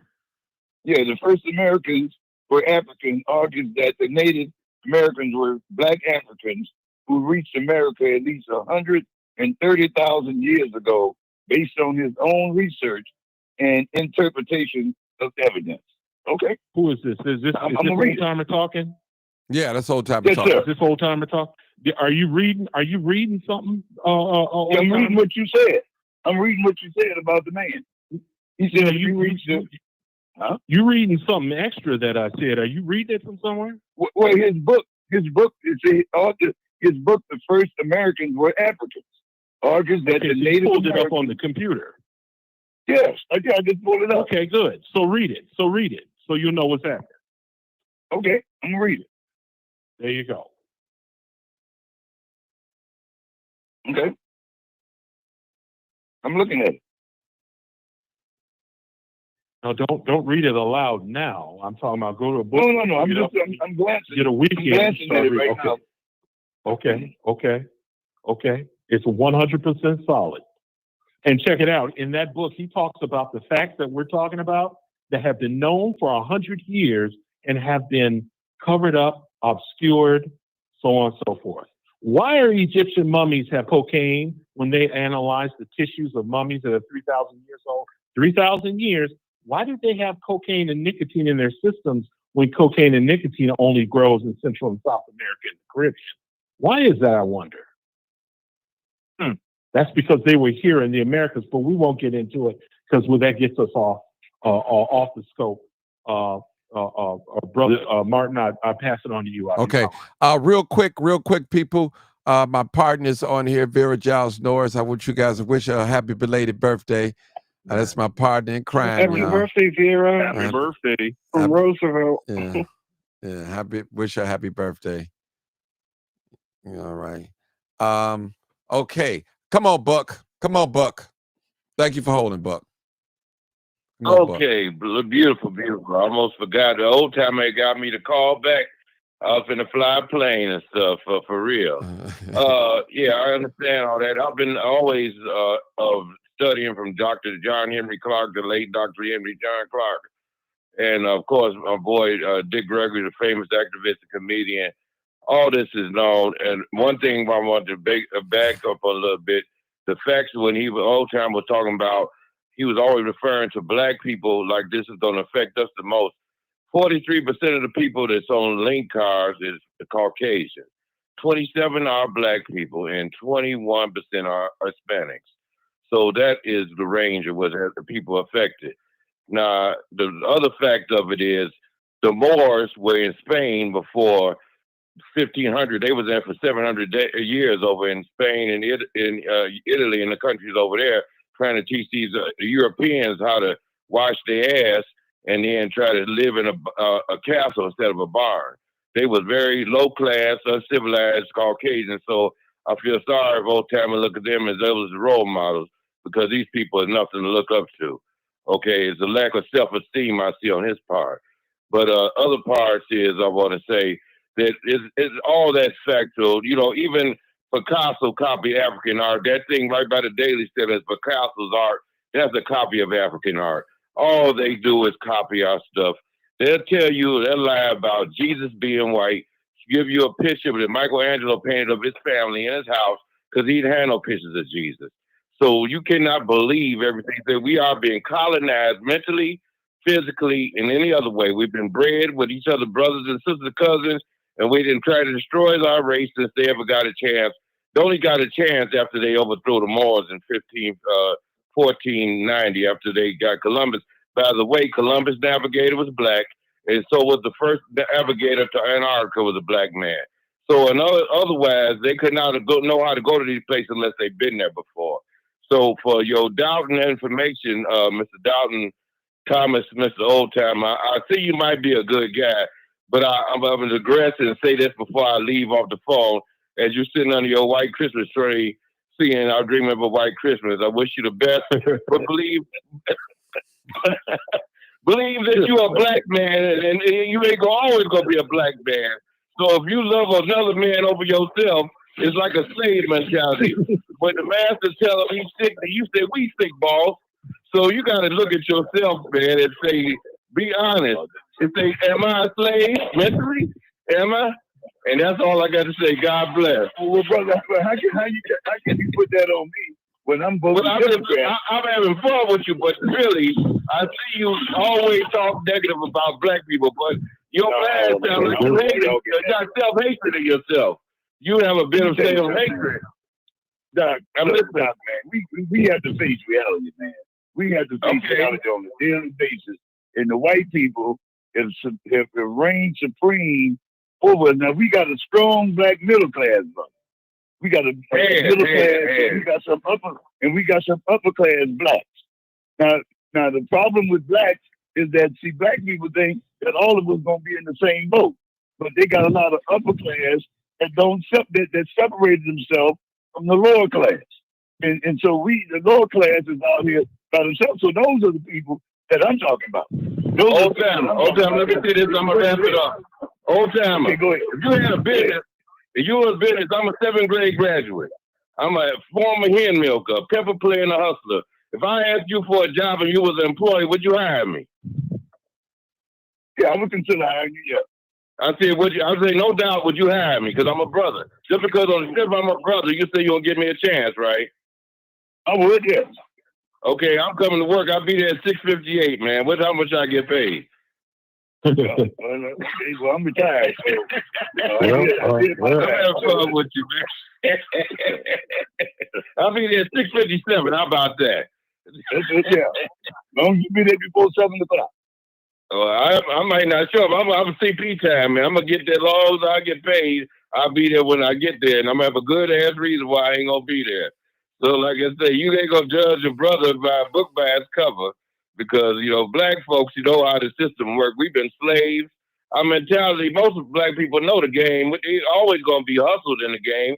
Everybody is always a trick to this stuff. When you work for somebody, the whole thing about education.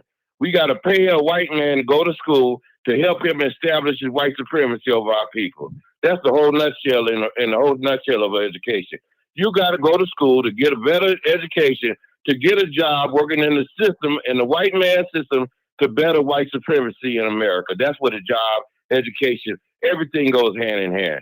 Being a black person, unless you have your own business and have patronizing by your own people, we are subjected to white supremacy morning, afternoon, and night, 7 days a week, 24/7, 365. Okay. We don't have no power because we are brainwashed. So I'm gonna let it be. Hold it. Now, Well, brothers, I just want to ask this.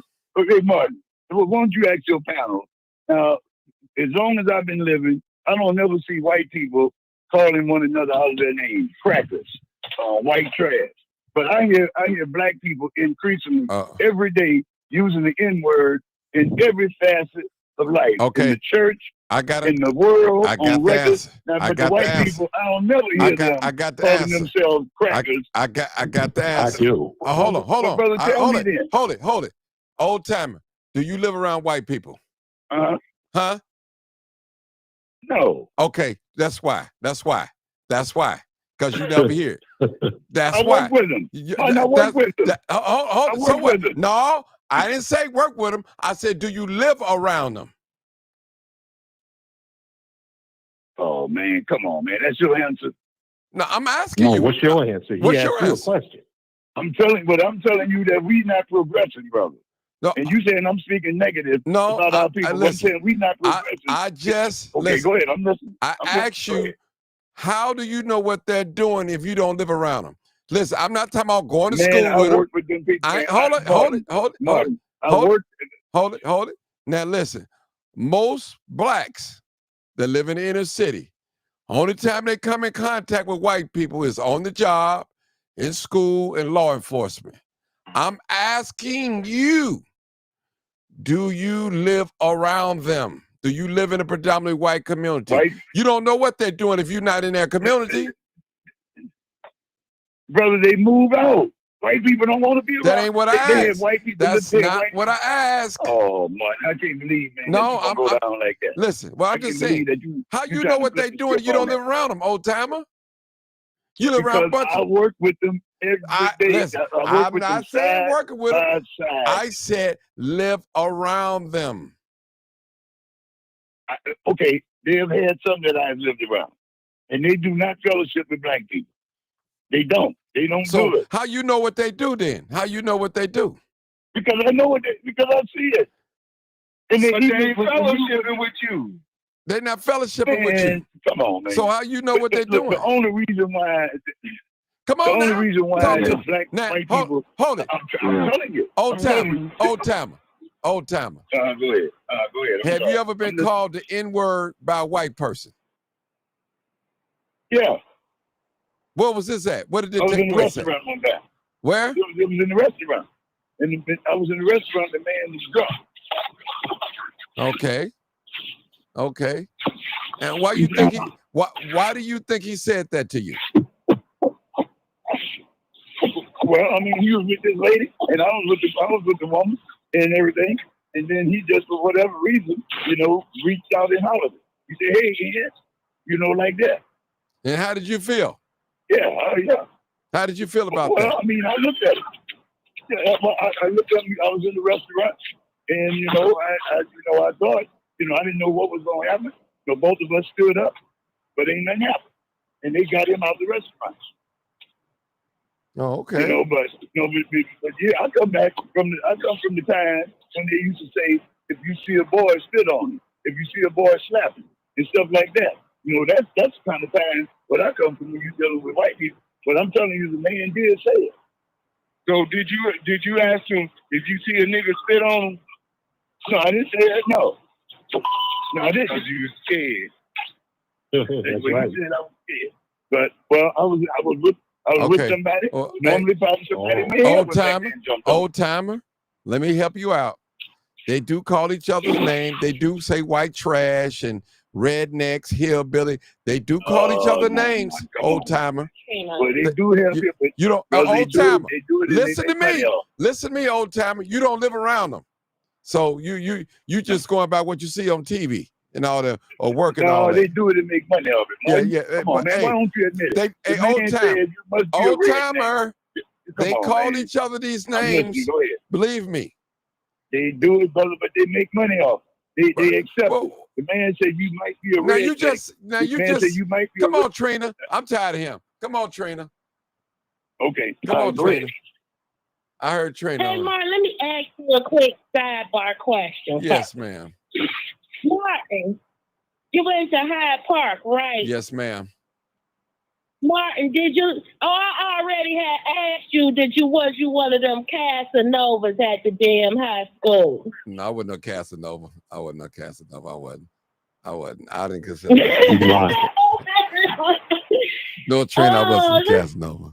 But anyway, old timer needs to go to a boule ball so he can recognize the black excellence. Yeah. So the boule, what is that? Is that the black? Is that the book? Which one is? What kind of ball is that? It's a ball full of black people, and you need to come to one. Oh no, I've been around black people. You work at it. You make enough money. Look, let me tell you something. I've been down. My run. Let me tell you what my running time was at. My running time was at the Sheba. My running time was at Dingbat. My running time was at the High Chaparral. And my running time was over on the west side, over there at the Golden Fork. Over there, man, where it was the police wouldn't even come over there. Those were the streets that I went through, and I know what I'm talking about. So I've been black all my life in all of the places.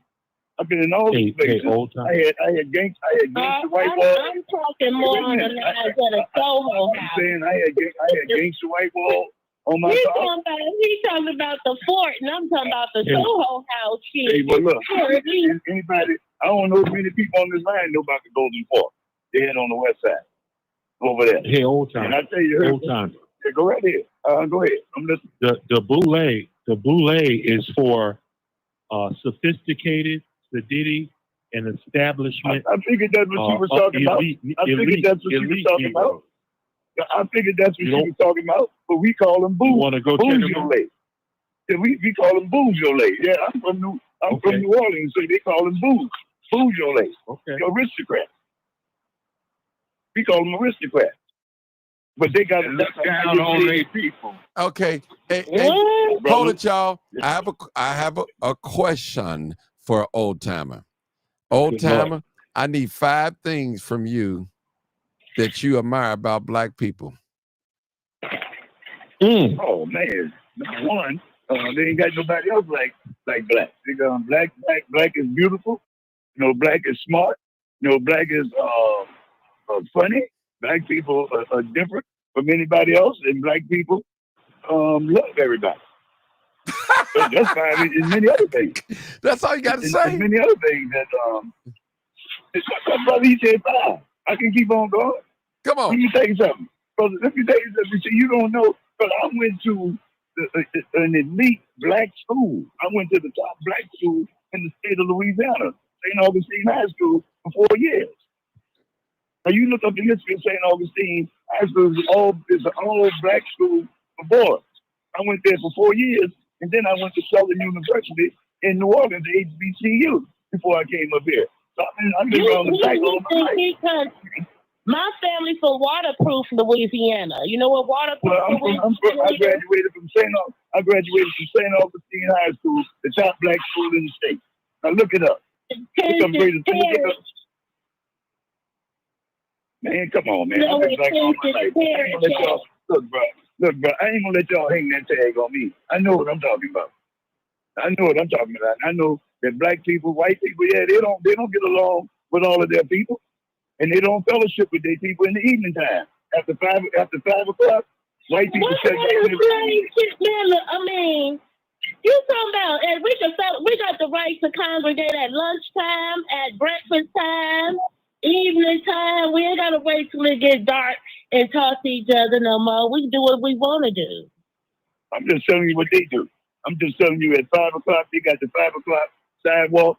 They got the side, but after 5 o'clock in their neighborhoods, everything's shut down. White people don't live like black people do. They don't do it. Black people is all out all time of night. I'm just trying to say that what they don't do, brother. All I'm telling. Now I'm just telling you what they don't do. They don't live like black people. Black people don't live the same. Every black person is the same. You say white people, it's like white people are angelic creatures and they're all the same and they all have rules. And I tell you what, you saying that, move into their neighborhood and let me see what you got to say. Move to their neighborhood. And what else? All white people got the same neighborhoods. Why do we have to act like white people? Why move into their neighborhood? Why the way they act is the right way? They just as worse as Yeah. people. But why are they the standard? Why can't to truly be free is to be who you are. If black people want to hang out, if black people want to play loud music, ain't nothing wrong with that. Today, ain't nothing wrong. Hold on, Trina. Hold on, Trina. Let Marcus go. Come on, Marcus. Ain't nothing wrong with black people hanging out, having cookouts and doing what they do. I live on a quiet block and the neighbors don't even know each other because we're trying to live white. Nobody wants to live like that. You're supposed to know your neighbors. It's good to see kids out playing. Some black people don't like that. But you know what? I would rather be on a block where kids are playing and it's noisy than to be on a quiet block because the thieves hang out on the quiet blocks. We have more break-ins on this block and in this area and don't nobody see nothing. And yet they got doorbell cameras. So some black people don't like black people playing loud music, washing their cars and doing all that. You're supposed to enjoy your life. White people ain't living right. Their kids are shooting up schools. They shooting up dope in their veins. That's why they come in our neighborhoods and buy the dope. It's the whites that's buying the dope. If the blacks was buying the dope, it wouldn't be no money in it. It's the white kids that listen to the rap music. It wouldn't be no money in it if the blacks was just buying it. Now, I understand that some black people are mad that our communities are in the shape they're in, but they're in the shape they're in by design due to white supremacy. Let's just keep it real. They control all the resources. They got the money and the power. We don't got our faces on the money. But you work for money every day. Yeah, and it's a tool. We have to have it to buy things. But if we didn't need it, we wouldn't have to. We wouldn't be selling our soul for it. It's the same money. It's like the same money they paying right now. It's what my granddaddy was getting when I was 5. You know what I'm saying? Like he was making $28 and $30 an hour in the 70s to drive an 18-wheeler for the post office. Like this, you know what I mean? Like they not paying truck drivers too much more than that. You know what I mean? It's like the cost of living is far greater. They cutting jobs. They cutting jobs, putting robots in them. Old timer, you act like white people the only ones that's cool. I live right now. I live in a mixed neighborhood, more white than anything else. I've lived in subdivisions where I was one of 2 black people in the neighborhood. I didn't get my grass cut just because they was getting their grass cut. I didn't creep. I didn't creep. No, you saying that's what I say. No, because they're gonna send you a strong message if you don't do it. No, I did it because I'm black and I got a sense of pride myself. I didn't do it because that's the mentality that you have. That, you just said what they gonna do. Did it. I know what they can attempt to do, but I'm not gonna give them a chance to. I want my grass cut. I want my house to look nice. I'm not living there to appease them, and I'm not gonna be quiet to appease them. I'm not gonna not barbecue with charcoal and wood because they used to barbecuing with propane. I'm not gonna tell my people they gotta leave at 9 o'clock, 10 o'clock to appease somebody that's paying the same taxes that I do at my house. I have company all the time? No. But that's because I don't want it. It ain't because I'm scared what they feel. Well, okay, brother, you're getting close to what I'm saying now. Be careful. No, I ain't getting close. I just, man, it's crazy. Every community got rules. Let's be real. I know that during the week, we ain't supposed to have be loud after 10, and on the weekend, after 11, we got to cut our music off. That's the town rule. Everybody got rules to where they live. That's just general blanket rules. Yeah, now, what we're talking about, what we're talking about right now is we're talking about culture, and it's a shame that we are comparing our culture to white people's culture, and it's just that's just a shame. We do not live like white people. We letting this guy. We letting old people sit up there. We live according to what we afford. So it's more of a class of economics than race. No, economics ain't got nothing to do with it. It's culture. It's culture. Look. Economics ain't got nothing to do with it because we party. We're able to party and celebrate ourselves. We do it differently than what white people do it. Yeah, it's sophisticated, however, whatever sophistication it is, but our sophistication is the way that we do what we do. Can't nobody judge what we do based off our culture. And that's a problem. People are sitting up there judging us and demeaning us and belittling us based on how we live our lives, on how we party, on how we celebrate, on how we buy, on how we sell, on how we do everything, and we are nothing like we are nothing like white people. And that's a shame that we as a black people can sit up there and compare ourselves with white people and saying that the white people is better than us, so we compare ourselves based on us living off of how white people live. That ain't how we ought to be doing things. We can't even live and understand who we are as ourselves, and that's a shame that we argue with this point. To prove a point to old school about who we are. I ain't gonna do all this ghetto nigga hollering and all that stuff. That's what's wrong with black people now. Don't know about I talk like this, period, sister. I talk like this, period. But I'm gonna try to come down. But when I'm saying, you don't have to holler to talk to me. If you gotta talk to me and holler, I'm finna go. Listen. This is how I talk. That's another problem. That's how much we don't know each other. That's how much we don't know ourselves. No, that's how much Here I am. Listen.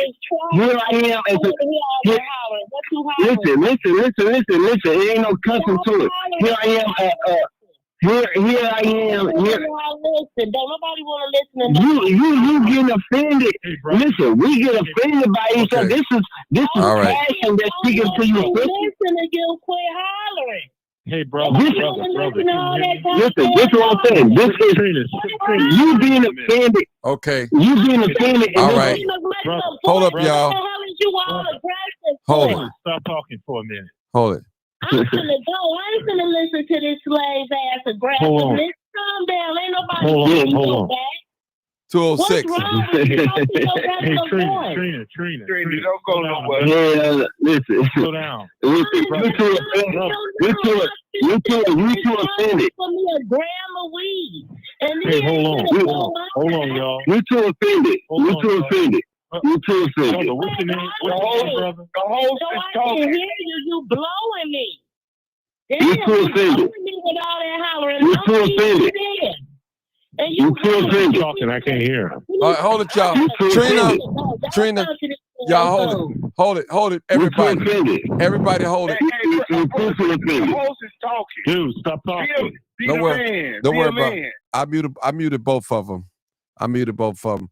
They getting Good. off. Yeah, they're getting off. You know, I can't take it. I had to mute both of them. I'm sorry. I love them both, but Hey, Mark, go hey, ahead. Mark. 206. Go ahead. The brother, I wanted to tell him this earlier. His volume on his phone or microphone, his volume is real loud. Real loud. I Yeah. don't know if he can turn that down, but every time he talks, it's super loud and he's kind of overbearing. The brother might not be yelling, but he might want to work on his volume a little bit because it's louder than anybody else. It definitely is. It definitely I is. just tried to tell him that, but yeah. Yeah, that's just Hopefully part he of can it. hear. An excuse with him because No, that's he true had too. Martin steady saying, hold on. Now, Trina, that's a woman. At what point you gonna be a man and not have to, keep putting fuel to the fire and disrespect this man? You him. That's a man thing, far as I'm concerned, because we know how women get. Don't make it right for her not to be quiet, but he's a man. Listen to another man on his platform saying, hold it. Yeah. Okay. Well, I'm gonna leave y'all with this, People and forget that. I'm gonna leave y'all with this and in it, and maybe y'all can post it on your Facebook page. How do blacks how is it that blacks going to benefit by immigrants being here? That's what I need to know. That's what I really, really want that question to pose, because No benefit. Yeah, zero. Yeah, so Zero. So I mean, people. I disagree. Okay, well, tell me. You never really answered the question. They're going to force. I answer. I say they're going to force you to get up and go to work. They're going to force you because they're going to beat you there. If you know a person going to beat you there, they're the first one. They're going to get the job. That's the way. I disagree with that. And the only way I held my position, because I had longevity on the job. But every time I got to work, they were already there and they was ready to go. I worked on the fire department. I was a fireman for 25 years. And when I went to meetings, everybody, I was always the last one to come to the meeting. They had took everybody's order, and I thought that they was going to meet. They said, we're going to meet at 5:30. Man, I went down there at 5:30. They had one chair that was empty. That was my chair. They all in agreement. They all in agreement. I'm my own self. I'm my own self, and I'm working in the way I want to do it. They don't work that way. They already have joined forces with y'all don't want to call him the white man, but they already have joined forces, and the white man know this. They do everything except live in their neighborhoods. Other than that, the white man is hooked on board with them. He can trust them. He can do everything he can. He do everything he can to help them. If they got to carry a pallet up the steps because the elevator's broke, they gonna do it. He can control them, manipulate them. No, man, that's not true. That's not true. Yeah. Okay, then. Hey, well, old timer. Old timer. Hold it, y'all. Hold it. Hold it. And they use Bill. racial slurs amongst each other. Bill. They call each other beaners. Bill. They do, but Bill. they work together. An old timer. They do. You're right. Yeah. They do. And they I need work y'all to together. hold it for a second. I need to I need to pose a question on the panel again. How much spending power do black people have in this country? Is it $1.8 trillion? What is it? Anybody know? 6, I believe. 1 point. I heard around 2 trillion. 2 trillion. I heard it was a lot. Okay, now let me just put the reason why I'm asking you guys that is, how could a people that's so lazy that don't want to work have that much spending power. Think about it. Think about it. That's logic. It makes sense. That's Well, I logic. never said we was lazy. No. I'm just telling you The way that you I never said talking, we was- the way, see, George Blakemore always say, you don't have to call me the N-word, you treat me like one. You know what I'm saying? So what I'm telling you, brother, I'm telling you about myself. Listen, you caught up in a lot of propaganda. I don't know what type of people you be around, but you caught up in a lot of propaganda, I brother. just told you. Yeah. I just told you that I just put myself in the same boat. I Yeah. told you I was the last one to come to the meeting. I'm the last one to show up. That I was just your told choice. you. That was your choice. That's your choice. You Just could have like got there hour early. That's your choice. Well, you get mad at them because they there early for it. Okay. That's your choice. Then you have an opportunity to come early. And that don't make it better. Okay. Okay. Well, let me give you another view then. When I got my review, what I was consistently told? They say, well, Reggie, they say, when we look for people to do extra work, you never around. I said, what you mean? They say, well, we need somebody to go out on the floor and do this right fast. You never in the control room.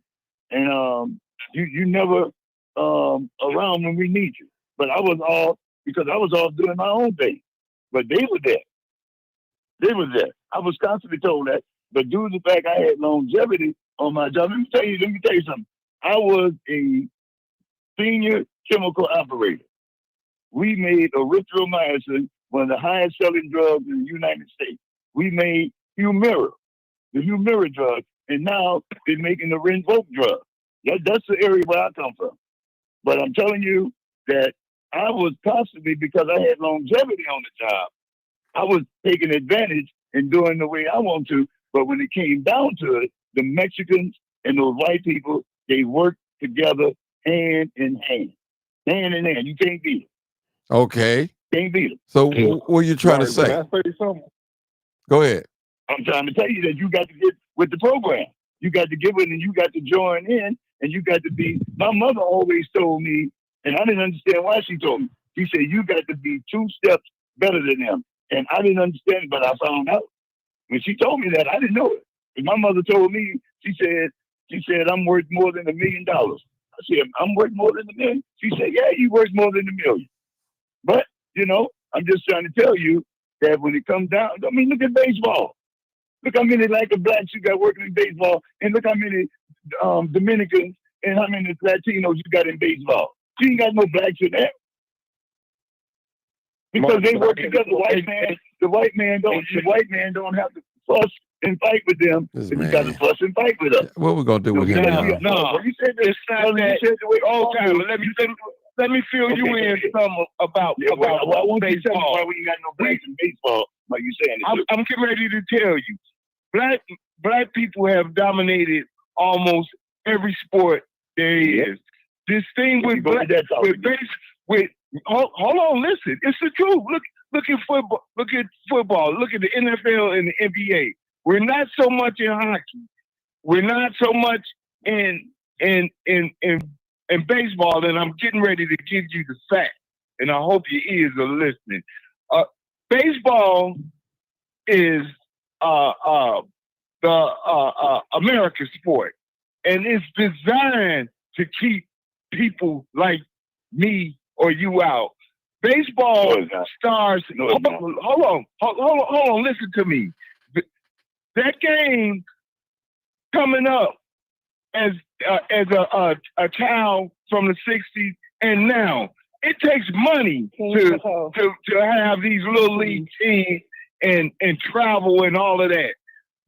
Versus a young black boy just going to shoot hoops at the neighborhood or wherever he can. There's levels of being on little league and joining these teams, and it costs money. It's not cheap at all. The average single mom can't afford it, and there's a lot of black people that don't have the money and the time to put into it. It's a lot of time and money in America for a young black man to come up through the ranks to play baseball, and most of the black schools don't even have baseball teams. They have excuse making, bro. You excuse making. Okay. No, and then when they get to the high school or college level, Brent and the Latino boy, you say they picking them from the Dominican and all that, yeah. Where it's designed for them to come up in those areas like that. Okay. They're not picking many of them here in America like that. Dominican is what it Bill, is in the workforce. hold it, y'all. Hold it. Let me, in what regards what Bill is trying to say is, bat is very expensive. Gloves, excuse me, are very expensive. And majority of the time when parents cannot afford the equipment, their child don't play that particular sport. So I know exactly what Bill is talking about. So Keena Nicole is going to be my last person. Come on, Keena. Hey, Martin. Hey, everybody. Yeah. Can you hear me? We hear you. Go ahead. Yep. Yeah. Oh, okay. Yep. Hope everybody doing all right today, and happy belated birthday, Vera. Happy belated birthday. Okay. Old time. I wasn't even calling in today. But I want to talk specifically to you. I was listening to you talk about going to work, getting there at 2 minutes before time and all of that. Let me tell you who I was as a person on my job, right? I was that one who got to work an hour early, started working, right? Now, they didn't tell me to do this. I did this on my own time because I wanted my day to go smoother, right? So a whole hour before I was supposed to start, I'm in there doing my work, whatever. Let me tell you how they appreciated me getting there an hour early. I didn't even charge them for the hour. I was just trying to make my day go smoother. You understand? So the thing that worked for you back then, that don't even exist no more on jobs, okay? You can do everything right and still have a problem. You understand what I'm telling you? Everything right and still have a problem. I told you the other night, I don't hang outside. I work a real funny particular kind of shift, so it's very difficult for me to even find a second job. I work 11 in the morning to 3. Then I have a 2-hour break in between. Then I go back at 5 and get off at 9. So do math on that and how I'm supposed to get a whole nother job in addition to, right? And I'm not even going to throw nobody under the bus. I'm not talking about what nobody else not doing. I'm talking about what I'm trying to do. You understand? And it's really hard trying to find another job. My kids see my struggle, and my kids are like, man, Mommy, you this. I'm trying to make it happen for us. I don't know what in the world that is. That's really loud. But anyhow, I just want you to sometimes, like, I listen to you because you're an Elbez man, right? But some of the stuff you say, I'm like, my goodness, where's old timer coming from? Like, are you from a different planet? I'm not being funny. I'm just saying, like, it, like I rock with you on some of the stuff you say, but other stuff.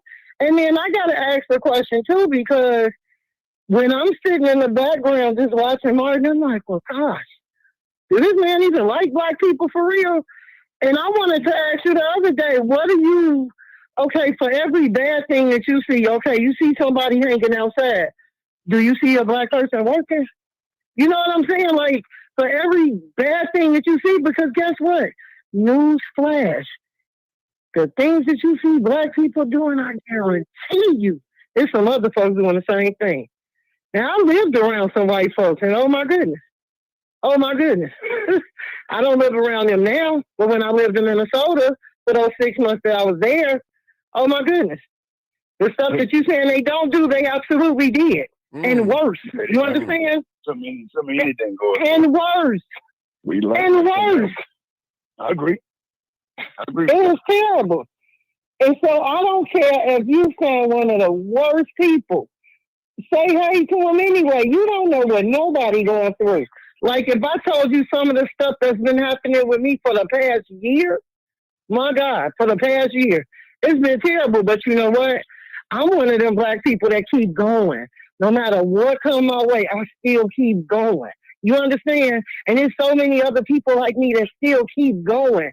So to say, because you might see a couple of them, like you kind of doing like what the other people do in essence, because you know how they see some black people on the news, they get like the ones at the bottom of the barrel, and then they try to make that be the representation of everybody. That's not what black people do. That's not what we do. Most black folks go to work and make it happen for their family. You know what I'm saying? I'm not judging nobody that's not working because I've been in that situation before. I have. But to sit up and just down your own people, come on, you gotta do better. You gotta do better. I'm gonna do better because I certainly don't want to have that label. That's how you sound though, for real. That's how you sound like you absolutely don't like black people, but you idolize white. And if that's what you do, then by all means, idolize on. But as for me, I sent Martin some pictures of my family, so he can tell you what he can tell you a little bit about. So I sent them. So Martin, don't leave me out there by myself, brother. No, I ain't gonna. I didn't even look at. Let me look at it. What you sent me. No, some of the words when people say that they own, it's ridiculous. I know you go to a black congregation. I know you're black, but I'm just saying, I want you sometime you need to sit back and listen to how you talk. And that's the way it sounds. It gives the perception of you whole white people. I ain't never dated. Yeah.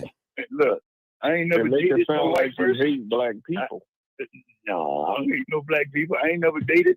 I ain't never ran with no white people because I know that white people don't like black people to be around. So I ain't never given off, and white people get a vibe from me that we ain't on the same team. So I don't even know how to. Can I say this to you? Go ahead. White people respect other people other than black people because at the end of the day, white people don't like black people. Now, I'm not saying all white people. I'm talking about the ones that got the power and there's prejudice. They respect them because let me tell you something. I'm not going to give the team name, but I do professional sports. And in that media room, the blacks are on the outside. Them white photographers are in there with other white photographers who shoot for this particular team. That white photographer come out there and give me my orders of whether I go on the floor in the aisle. That's all. But she has a whole conversation with the Indian people, the Latino people, but not really too of a conversation with the black people. That's the deal with racism. They try to hide it, but they try to hide it, but don't ever get on here and say black people don't want to work, because there's a whole lot of them out there that want to work, but they want the same benefits as their white counterparts, and they should want that. They want the same safe work environment as their white counterparts. Why we got to do backbreaking work? They get paid less for it while they get the benefits. White people got a system set up right now and we don't even know about. But they think what they're doing is going to affect black people. We are survivors, and we need to speak for black people. The way you was talking lead me to believe that you don't like black people and that you worship white people, which I know you don't. No, you just talking about the way you feel, which is okay. Because some of us do some things that make some of us not want to live around some of us. That's understandable. But it's a whole lot of black people out here working. A lot of them working at the UC, and they working hard. A lot of them working at UPS. A lot of them out here working jobs that they don't want to work, but they working hard. We can't keep saying our people don't want to work. We can't keep saying our young people don't want to work. They do want to work. They don't want to work for pennies. We're not the Mexicans. We are our own people. Why can't we just be our own people? White people won't even let us build our own town. The minute we start building something and they're not included, they want to bomb it. They want to pass laws to restrict it. Right. Right. That's true what you're saying. I don't know anything about black people not wanting to work. Black people not wanting to work. I just know you said that. You said that a lot of times, and I think, for the most part, I'm gonna speak for myself. Like or respect you, just hope that you have a different point of view. I've been sitting back listening for quite a while, and I get the same feeling that you don't care for black people that much, or should I say, you respect what white people say and how they feel. And I'm thinking it's based. Hold on, I think it's based on media. Part of the position you take is based off of media. What you see. I just told you what I do. In what you see on TV. Yeah, but everything I told you. I'm going to give you an example. I'm going to give you. Okay, the way you hold up the Democratic Party and the way people been giving you concrete evidence about what's going on, and what they, and you know that we on here giving you facts, but you can turn the blind eye to it, and you do what the average black person that support the Democrats. All you can do is Trump is bad, Trump is bad, Trump is bad, but can't nobody be all bad. Can't nobody be all bad. Not even the Democratic Party. So that's just one example, and I think you take what you hear on media to be more true than what life is. Oh no, I'm Christian and politician. I'm in both. I'm stirring both pots, brother. I understand. That's why the other day I'm like, how could you support the Democratic Party when what they ran off of this last presidential election is against everything that you believe in? No, you can't. Yeah, that you can't throw that in, bro. That's it's the truth. If you that's it. They stood flat-footed, even if the Republican Party believe in everything that wasn't their platform. That wasn't their platform. The Democratic Party platform uphill, and we knew it from our only black president that didn't specifically do anything, and we have went along with what Kamala said. We can't do nothing for just specifically black people, but right now, what's been revealed that you can specifically do something for Hispanic people. Bro, see now the way you put that right there, you know that's a straight between two opinion right there. Now, I said the other night, that you don't never hear white people ask somebody like, "What you gonna do for white people?" But black people do use the term. Go ahead. Because white supremacy got it set up for the most part that over the years, centuries, that whatever was did was gonna be for white people. But guess what? Right now they so demonic and so ugly on both parties that they'll do to their own that white people gonna have to start asking, well, what are you gonna do for white people, or what are you gonna do for poor people? Because right now, all the people that we got in power and play that we elect, their agenda is for the top 1% and each other. And the sooner people wake up and smell the coffee, that white supremacy, they tried to say racism, it wasn't no racism. Had black people saying, ain't no racism. And we seeing it, been living in it.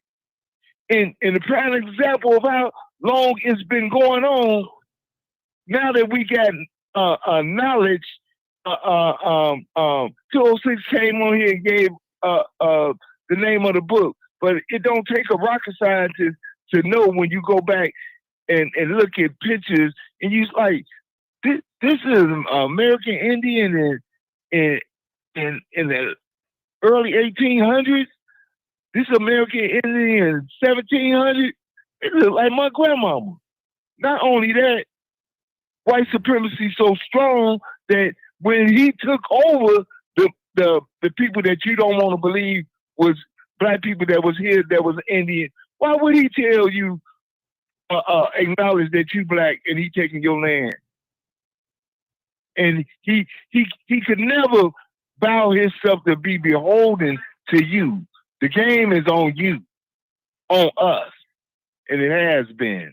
They could take all them people back to Venezuela, wherever they came from. They can send the Ukrainians back, but guess what? We still stuck with the same politicians and same representation. Well, I Bill, ain't do that. Okay, Bill, let me say this. I got to close out. And I said it before. One thing about any undocumented, illegal alien, whatever you want to call them, they have a place to go, and that's back home. We don't. So don't feel so bad when you seeing them getting separated and all that. Hey, they're going back to their country. You know, they making provision for them to come over here, and they're making provisions for them to leave. And I'm gonna leave that at right there. And hey, I'm not mad at no immigrant tonight. I'm mad at the politicians. The immigrants doing what they're supposed to do. If they see an opportunity, they're gonna seize the moment, and they're trying. And I listen, I feel them on that. I'm not mad at them. I'm not mad at them. They've been thrust into this. I'm mad at the policymakers, white supremacists, and the blacks that agreed to allow them to come in this country. Martin, can I say this before you get off the line? Yes, sir. If you can endeavor, if you do yourself a favor and do this panel a big old favor, if you can do something at 7 o'clock one night and get Danny Davis on the line, I guarantee you'll get all the answers. That now he's the people's congressman. Danny Davis is. Danny Davis, he would acquiesce to your demand to get on this line. He can explain everything that we're talking about. And you can ask him the hardest question. And I guarantee you. I beg to differ when I seen him standing behind Brandon Johnson blurt out lies. Uh-oh. Danny Davis. And what is it to get standing right behind him? Standing right behind lines. And Danny Davis, more power to him. I hope he, in his retirement, he's happy, but he's one of the examples of the people who have failed. Look at Madison Street out west. Come on, man. Come on. Hey, Bill, we gotta go. Just days ago, stood behind Brandon Johnson spewing this illegal migrant stuff. Stood right there behind him. Okay. We're gonna leave it right there. Powerful behind that. Well, I will. If Danny Davis, if you're listening, I'll welcome you to come on. I would love to interview Danny Davis, and I have tons of questions to ask him, and I will allow you guys to as well to ask him some questions. All right, people, I got to get out of here. He's retiring. I know he's retiring. I know he's the people's congressman. I know it. He's the people's congressman, so he ain't gonna lie. All right. You already know what it is. Live, uncut, unedited. Tell the truth. And what? And shame the devil. I love being black. Tell the truth and shame the devil. I love being Sure. black. All right, people. Peace out. And Share then the you saw video. them pictures I sent you, right? Yeah, you got a beautiful family, man. Beautiful, beautiful family. I've seen it. Beautiful, beautiful, beautiful family. Yes, I know you're black. We know you're black, but you're so tough on black people, and you make people think you don't like black people. That's all. Give us a break. We all are. Hey man, my daughter better not bring. Listen. Look, hey man, my daughter better not bring on no knucklehead. I don't blame you on that one. Now I can't be mad. But listen, that's one part of her life that you have no control over.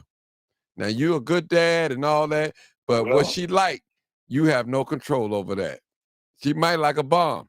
You have no control over it. I got you. Hey man, I just threw that in from the peanut gallery. Don't pay it no mind. I know. Okay. All right. Thank y'all. So thank you, Kane and Nicole. God bless. Thank everybody for tuning in. Do me a favor, guys. Make sure you like the Love you video. too, Sophie. Make sure you guys like the video, like it and share it, please.